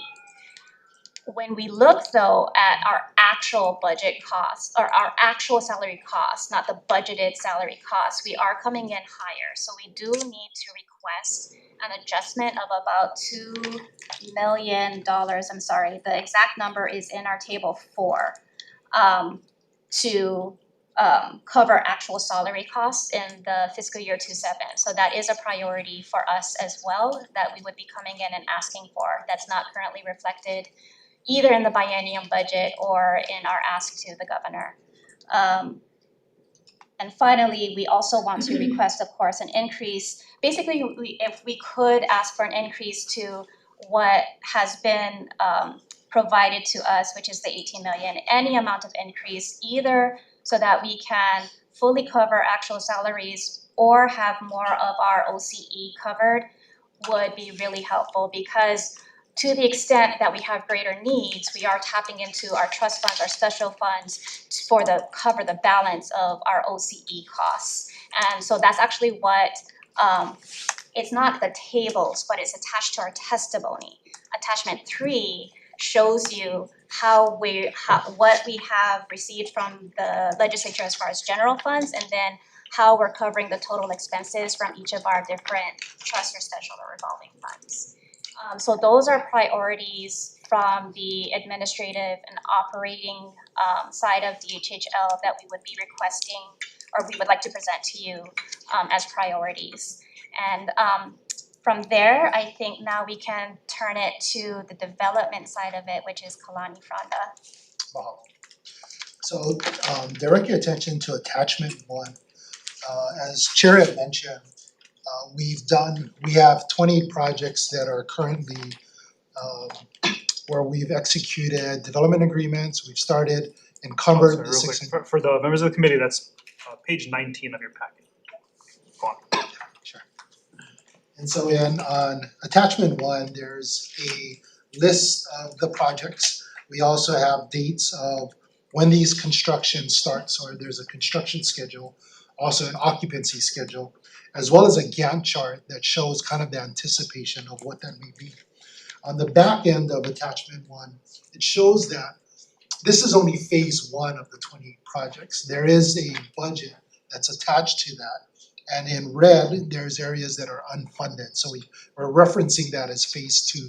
It really provides the context of, and I don't have the page number for this, but attachment 4, which goes into our purpose 1 and purpose 4, which is our lot development budget, CIP budget, as well as our repair and maintenance budget. And so with these 28 projects, there really is a need for us to not only develop these projects, but also to make sure that we have certain systems in place. And some of these are creating MOAs with the different municipalities because we don't have the financial means as well as the skill set and the manpower to be able to manage it on a go-forward basis. So we're executing these agreements with the various counties because they have Department of Public Works and so on that can manage roadways and streetlights, et cetera, et cetera. So we have in attachment 4, purpose 1, it was really our desire of what more for the phase 2 of these projects of monies that we needed. We've also identified some projects that we started many years ago, and some of it, for example, we have it in Waimea. There was an area where the UXO, we had some issues that we had to get through, go through some of the health and safety, et cetera, some legalities.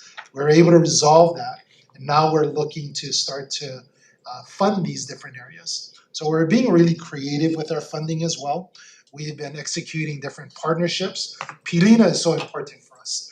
And the reason for that is we know that just on appropriations alone, that's not going to carry us over the line. So we're building these relationships.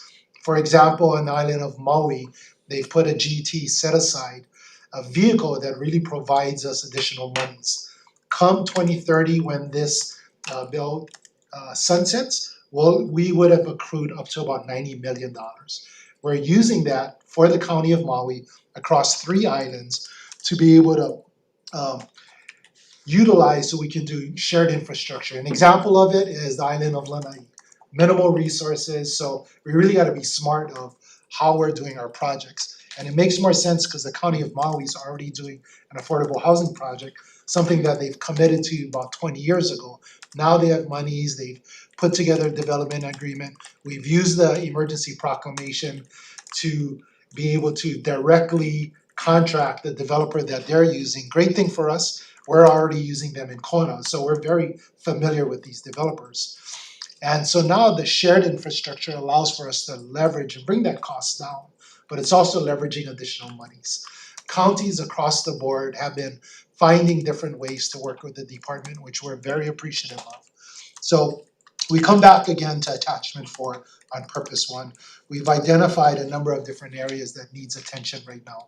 And we've also addressed areas that require repairs and maintenance.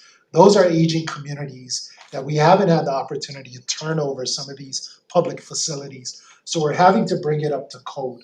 And so there are different mechanisms that we have to put into place. Some of it is executing MOAs. So we're on the same, set of rules and compliance of what we know we need to bring it up to, and we don't have to come back again, ask for more money to be able to meet those standards. Once again, counties have been very good with us.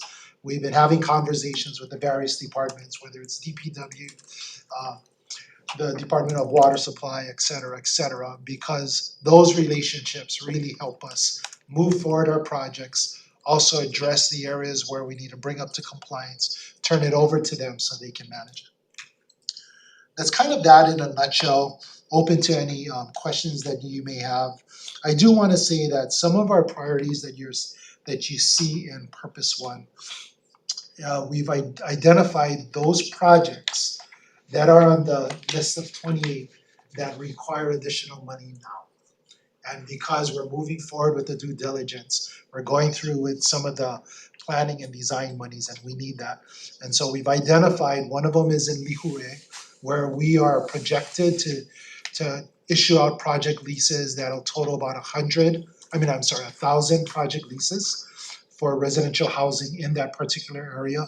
And it's already close to educational facilities, already close to health facilities, close to existing infrastructure.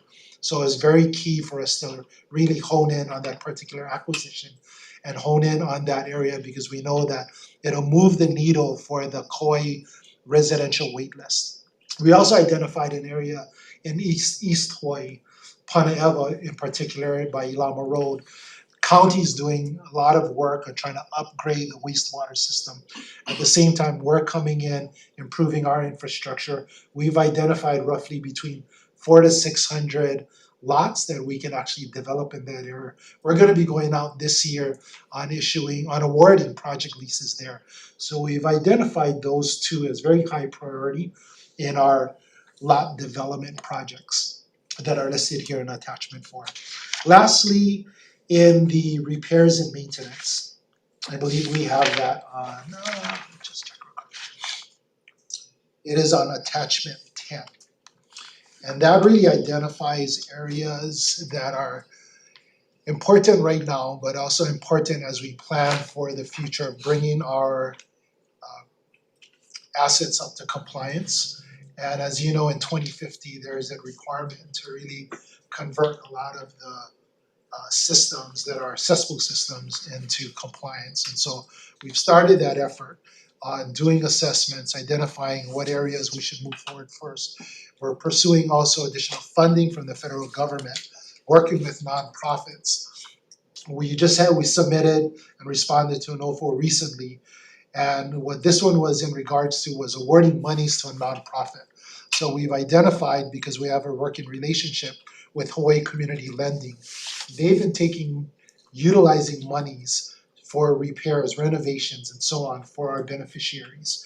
So we've worked with them as a nonprofit to pursue those monies, because now they can start to address converting these cesspools to bring it up to compliance. So it's all of these different types of relationships that are so important to the department that we have been engaging in. And just to close, we're also pursuing bond financing. So that's been important for us, not only getting more educated, but also getting our developers more educated on that, because those are additional funds that are accessible, and it's something that's very important for us as we start to move these mass numbers into production and also development. Thank you. Great. Thank you very much. If it's okay with you, we'll turn it over to the committee. Okay, committee members, questions? And we're also joined here by Chair Thomas. Who wants to get us started? Go for it. I'll get you guys started. Thanks, Chair. Thanks, Director, for being here. I had a couple of questions around the project lease vouchers.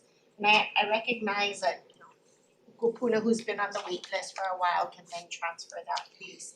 But it's also tied to specific development, correct? Curious, because of the project vouchers, some of those leases actually are in phases of development, so maybe infrastructure wasn't there.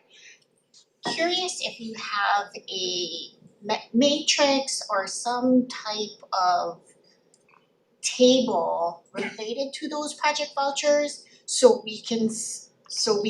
And go ahead. Go ahead. Well, it's actually not vouchers, they're actually leases. I mean, literally it's a lease. And it basically provides all the benefits of a homestead lease, with the exception of there's no specific lot identified.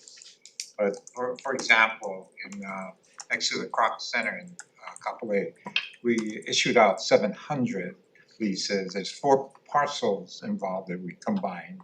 And so once we made the leases or project leases, then we're having Helen Y, who's a consultant, doing the vetting of all 700 and figuring out which category the person she's dealing with would fit into, whether it's a owner builder, habitat, or they're lower income, then you gotta do a LIHTC option to purchase.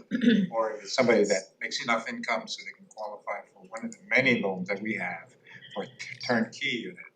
And then once they're identified into a particular category, we give that information to the developer. And then the developer takes his 700 lots and he figures out, well, I'm gonna put the Habitat guys in this corner. So you might have 10 lots there. So all the Habitat participants, they would, based on the date of their application, would choose among those. Then if he has 200 LIHTC guys and these 200 lots over here, he would probably phase that because of the limitation on some of the funding with HHFTC. And then with the balance, he would then have the turnkeys as well as owner builders. But then it's the onus is on the developer, where we've entered into a developer agreement to figure out how he wants to approach it. Now, one of the things about this approach that we're using is there are a few developers out there that can build at that level. So they gotta have bonding capacity, they gotta be able to perform. And they also need to have maybe a working relationship with Habitat for Humanity. And they also have to have an understanding of how to submit an application for the LIHTC with HHFTC. And then, so it's in the phasing, the selection as well as the actual award of a specific parcel depends on what area and what category, as well as what is done first. Typically, the turnkeys are done first, because you have the funding, you have the construction loan that's going to be taken out by the loans that the recipients are qualifying for. And then the LIHTC process, it's somewhat involved, especially if it involves, say, a 4% bond. And so that takes a while. So that will probably be on the back end. So those that participate in that will, get awarded later in the construction cycle. Perfect. And then through this process of, kind of bucketing them for their different needs, their different price points, their different price ranges, which is then kind of master planned, and then you have a development contractor construction firm. What happens to the affordable housing credits that are earned for the development of the housing? Yeah, we've been monetizing those. We've used that to work with some of the private landowners, like Joseco. They have some lands in Kunia that we've said, okay, well, we can give you 300 affordable housing credits to satisfy your requirements for affordable housing, as well as we'll take maybe a portion and we'll do the development. And so, we have and done that in the past in Pu'u'ua as well as Wai'ehu or Wailuku. We've used the affordable housing credits to acquire lands. We've done it in the Hui with Gross Farm. They're into development of market housing. So we've provided that as an offset on the purchase price. So in that one, we paid, I think it was 28 million, and we're gonna do 1,100 units. But the land we acquired are ag lands. So we got it at not a discount, but a lower price, because entitlement comes after we get it, and then we do the development.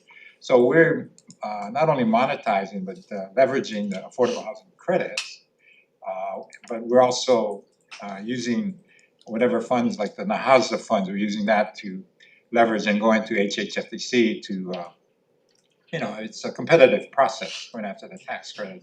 So if you have land, you're doing new construction, especially outer islands, if you have some funding that you can complement the capital stack with, under this QAP process, you get a lot more points and you win the awards.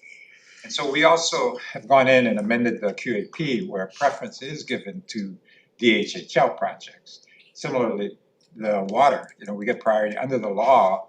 So again, we gotta come in and submit in our application, we have the water. A lot of developers don't have, so they come to us and say, well, we'll give you some land and we'll kind of donate land and we'll do the development, and it's part of a master plan community like we're doing on the Big Island with Non Inc., the Palamamui project. They donated some land, so they're doing some rental as well as single family and multi-units for us in this great development that they're doing right across from the airport. So we're looking at different ways to leverage, but we're also I think, not only capitalizing, but more importantly, utilizing to our advantage all these different, I guess, entitlements that we have. You know, whether it be the water, whether it's, you know, the access to this funding source from the state as well as the feds. That's, it really is a very complex situation. But I think with the staff we have, as well as an understanding of the process, I mean, that's the only way we could have put together 28 projects. It's with an understanding of how to do development. And so we've just started. You know, we intend to do a lot more. And I would also add that we've kind of got out of the business of buying land, because when you look at the thousands of acres that DLNR has, as well as DOA, as well as Agriculture Development Corp, as well as Hawaii Community Development Authority. A lot of those lands were those lands that were excluded way back in 1921 when they were trying to figure out, well, what should we give the department, or not the department, but Hawaiian Homes to move their program. They gave us really, really bad lands. And so we have a governor as well as staff that is focused on not buying lands anymore, but acquiring existing state lands. So we've identified thousands of acres throughout the state that we're going to go in and have transfers of those lands into our program, which I think will kind of fully or flip our land inventory so that the next 100 years we'll really get some good stuff going versus what we started off 100 years ago.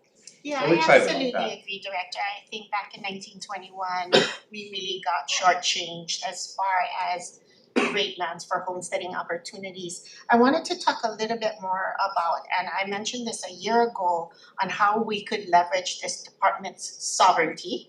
I will call it that, sovereignty, whether it's through the securing of water units, right, through the Water Use and Development Plan and our water code, or whether it is our construction code, but specifically focus in on our affordable housing credits. And I just wanna understand that process a little bit better, because my understanding is the development of affordable unit by a developer outside of homestead is earned based on an income level. And I just wanna, if you could provide some clarity around how these affordable housing credits are earned, if it's 1.5, 2, and if they're earned differently by island and where they can be utilized. Well, that'd be a whole workshop, but you know, just basically, you know, it is very differs on the different counties on the way the affordable housing credits are calculated, as well as acknowledged. Right now, I wouldn't call it a battle, but you know, that law that you folks passed that has been extended to 2030. For us, especially here on Oahu, it's been a little bit of a challenge, but we're in the last stages of finally reaching agreement whereby we can use existing, and I believe we have about 700 affordable housing credits for this island, which we want to use in Kunia and some others deals. And so, and now, and typically, and the bottom line is, you know, the county will look at, you know, what was built, what was the income, is it an affordable versus when you look at AMI, as well as the size of the unit. There's all these, it's a, you know, somewhat complex criteria on how they calculate as to whether it qualifies for affordable credit. And then you use that to offset by, you can either monetize it, and typically that's what we do, and the values of that will vary depending on the market, as well as you know, what particular project you're dealing with on the private side. So we you know, we have been active on that, more so on Maui. On this island has been very limited. Kauai very little, but we are looking to do that. There's a couple of developers over there interested in working with Groves Farm, including this other outfit in Lehui. On the Big Island, we are working with a developer that also has a big development. They're satisfying the affordable housing credits by building the units for us. Yeah, and I part of the broader conversation is the credits, which are of great value, right? But what we're looking for it to translate into actual housing. Right. Right. And I have one more question or a couple more questions, but just clarify me, an affordable housing credit that's developed through the Department of Hawaiian Homelands, for example, on Hawaii Island, can that affordable housing credit be used on Maui or No. Kauai? Okay. No.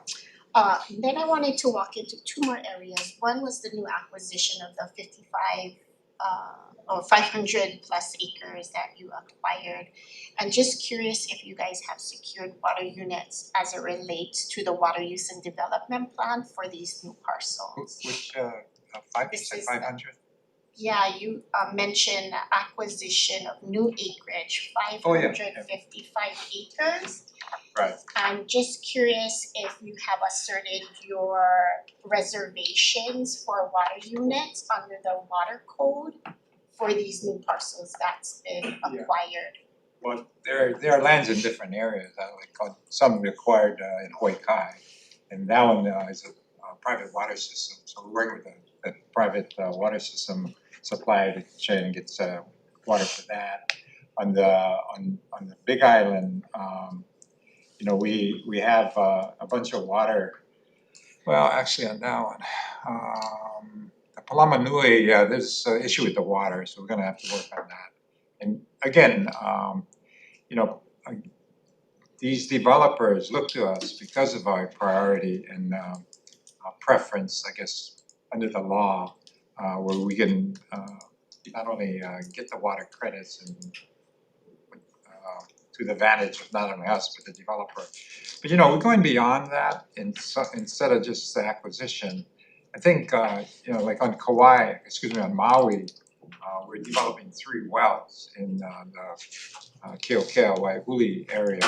It's gonna generate water for about 5 of our projects on the island.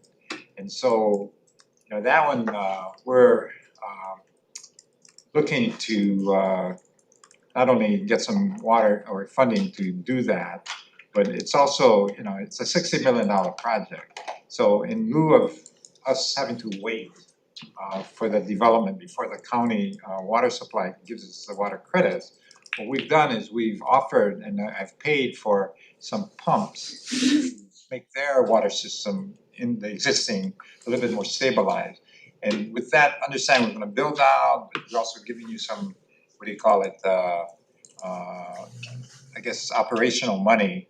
They have advanced water credits. Okay. So by doing that, we can get started.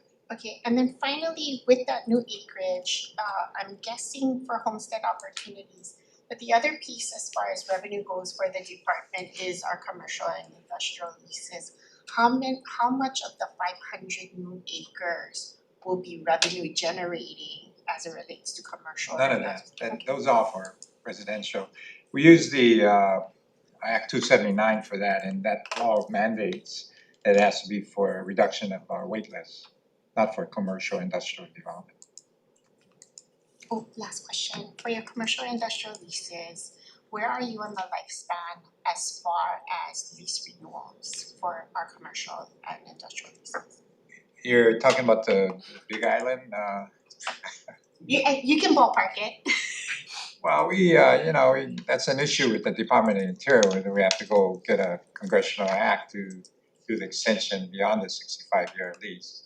Our position is that we don't need a congressional, especially if the lease extension is predicated on them and it's quantified and valued as to how much improvements they're gonna make as a result of this extension.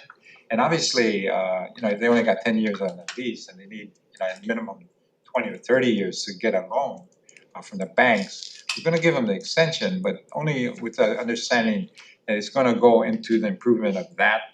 In most cases, it's these large commercial centers, and that we look at it as more a partnership because we want their facilities to succeed, retain their good tenants, attract customers. The only way you can do that is to make improvements.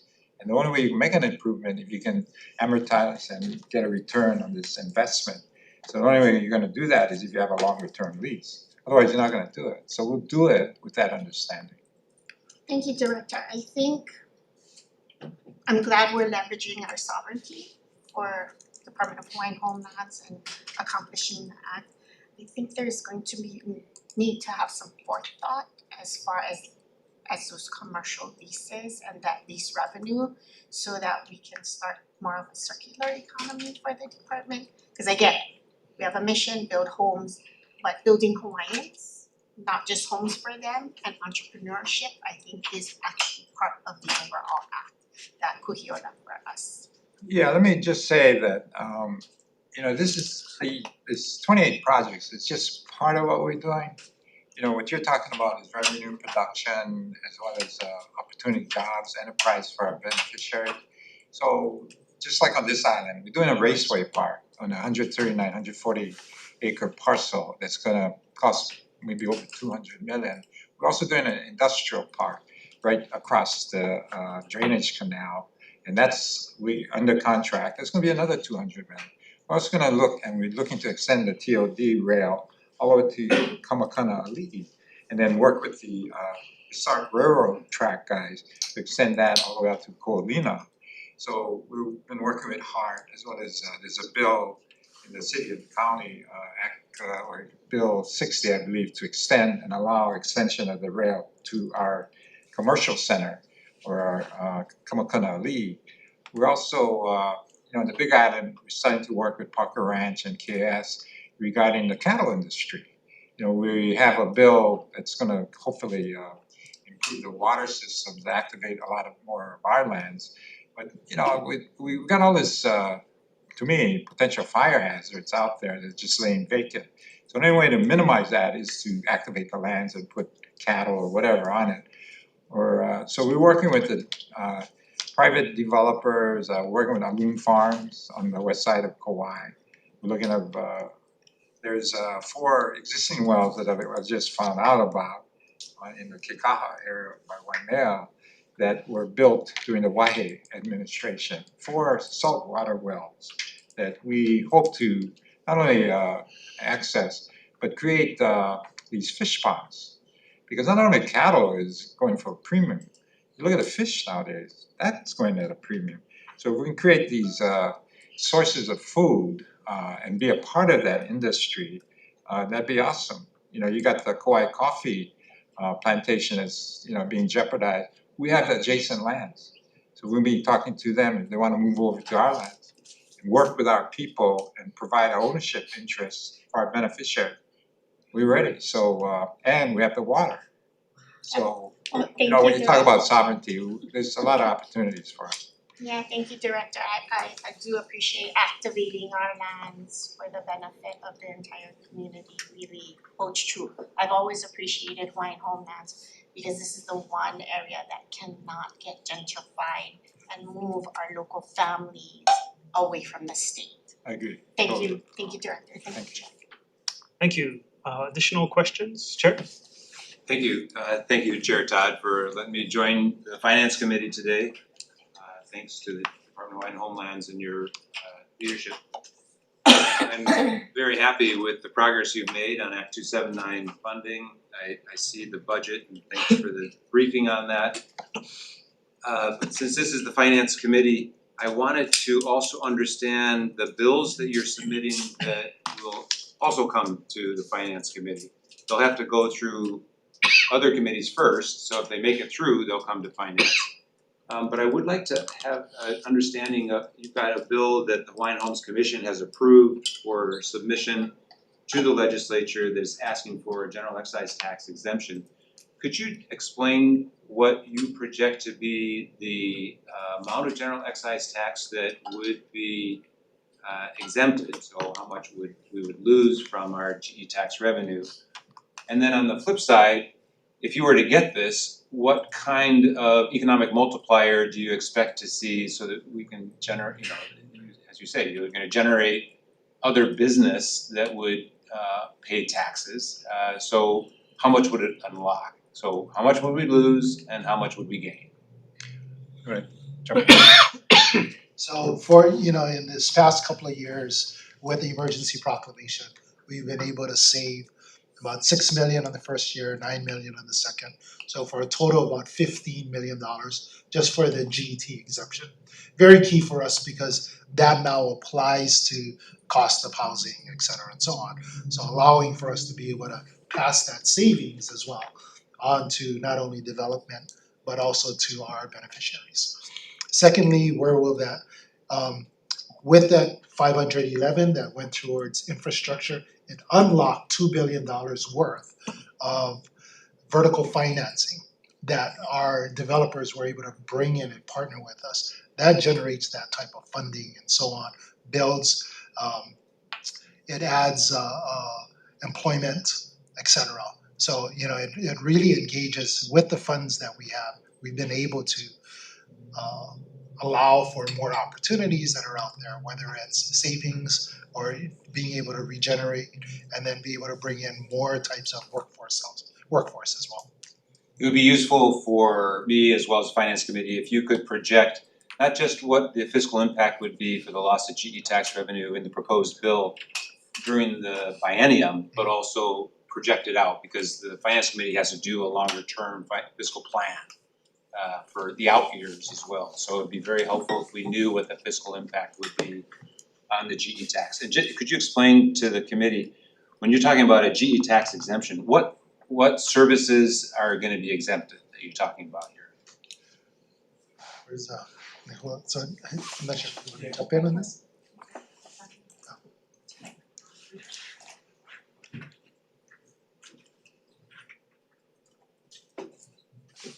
Aloha everyone, Lehua Kinilau Kano, I'm overseeing the HST and government relations. Long story short, as Kalani has mentioned, although we want the legislation because we want it in statute, right now, as he explained, we're accessing it through the governor's proclamation.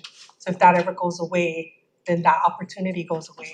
There's direct effect because that savings which Kalani spoke to, for example, when we talked with the developer in Ka'ulokahai for Oahu as an example, if they didn't have those tax savings, the cost of the home would be that much more expensive, which they didn't budget for to begin with because they were expecting the GET.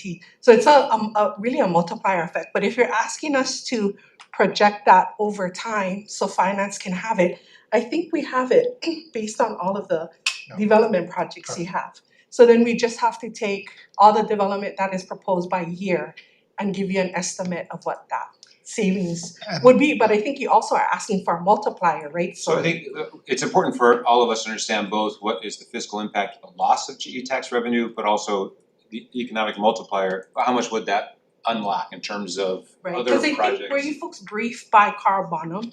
He briefed WHAM, right? And he said what's saving the state right now in terms of the economy is with what's happening is the construction is carrying us. So DHHL is part of that construction. Yes. That is, so when we have losses in other areas, it's that industry that's allowing the state to continue. But I think we can take your projects and. And then the other thing is the ask. Our ask is a little different on the GT tax, right? So we have two bills. One bill is for the GET exemption. The other bill that Chair is really looking for as well is not only for housing development, but also for any development that we do. Chair already explained he has a lot of projects that he's planning, not only on the housing side, but also what would generate revenue. And he'd like to see tax exemptions on that as well. So that again would be multiplied, right? True. So you may not have all the information right now, but I think Finance Committee and certainly Judiciary and Hawaiian Affairs Committee first would need to understand that fiscal impact. Loss of GE tax revenue for the bills that you're proposing, and then also what would be the economic benefit. So you prepare that, that'd be great. I think that also goes towards what Representative Leloy was mentioning was what are some of these other opportunities that we can generate revenue? Yes. One of the things that we learned from when we went to the Hawaiian Council convention in Tulalip was having these conversations with the Tulalip tribe. One of the things that they needed to do was really pursue what is the taxes that they're paying to these various municipalities. Why aren't they benefiting from that? They were able to now recover that, I won't say recover, but going forward, instead of paying the taxes to these municipalities, they were collecting it themselves. That itself became a revenue generator for them. So it's not continuing for us to come back each time to ask for appropriations. This is now a vehicle for us to be able to generate revenue. The biggest revenue production was casino gambling, so I just wanna throw that out there. You know, we're not, or at least me personally, I shouldn't speak for everybody, but you know, in looking at the how the Indian tribes on the mainland have really prospered through gambling, it's something that if done right, and you know, also in a way that kind of minimizes the adverse impacts on the social side. You know, when we look at the amount of people we have on the waiting list, we do need to look at various sources of funding, and that would be one. Another is geothermal, looking at that. So that's another funding source that we're gonna be exploring. We do have a bill in there to fund some of the testing. We have and again, this really goes to the financing, but we have another bill where we wanna increase our loan guarantee from 100 million to 500 million.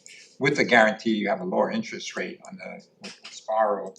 We're also trying to get tax credits, not only that what we use on vertical construction, but for some of our agricultural, pastoral, even aquaculture developments we're doing. If we get that tax credit, we can fund some of our infrastructure in part with the use of these revenues when we sell the tax credits for these kind of developments. So there's also the conveyance tax. We're looking at that. Hopefully you guys will consider passing the conveyance tax where a percentage, or at least a percent or whatever, above the value of a parcel that's, or a house that's conveyed, say worth over 2 million, maybe that conveyance tax for that particular parcel, you can raise it a percentage point and give that income to us. And if we can get this revenue, whether it's geothermal or conveyance on a regular basis, then we can use that and leverage it and move forward and do the planning we need to do to, in this case, finish the phase 2 of the 28 projects that we have in play. Because we need a lot more money, and so we gotta figure, we don't expect, especially in this session, to get much money. But I think if we can have the tools in place, whether it's tax credits or conveyance revenue and some of the other things, as well as maybe even being supportive of conveyance of some of these lands that we're going after. And if you guys can support us when we do, not battle, but we try to encourage DLNR, the Department of Ag or HCDA, even the Hawaii Public Housing Authority. We have lands that I think, you know, even the military, they have lands that they've abandoned where they used to have residential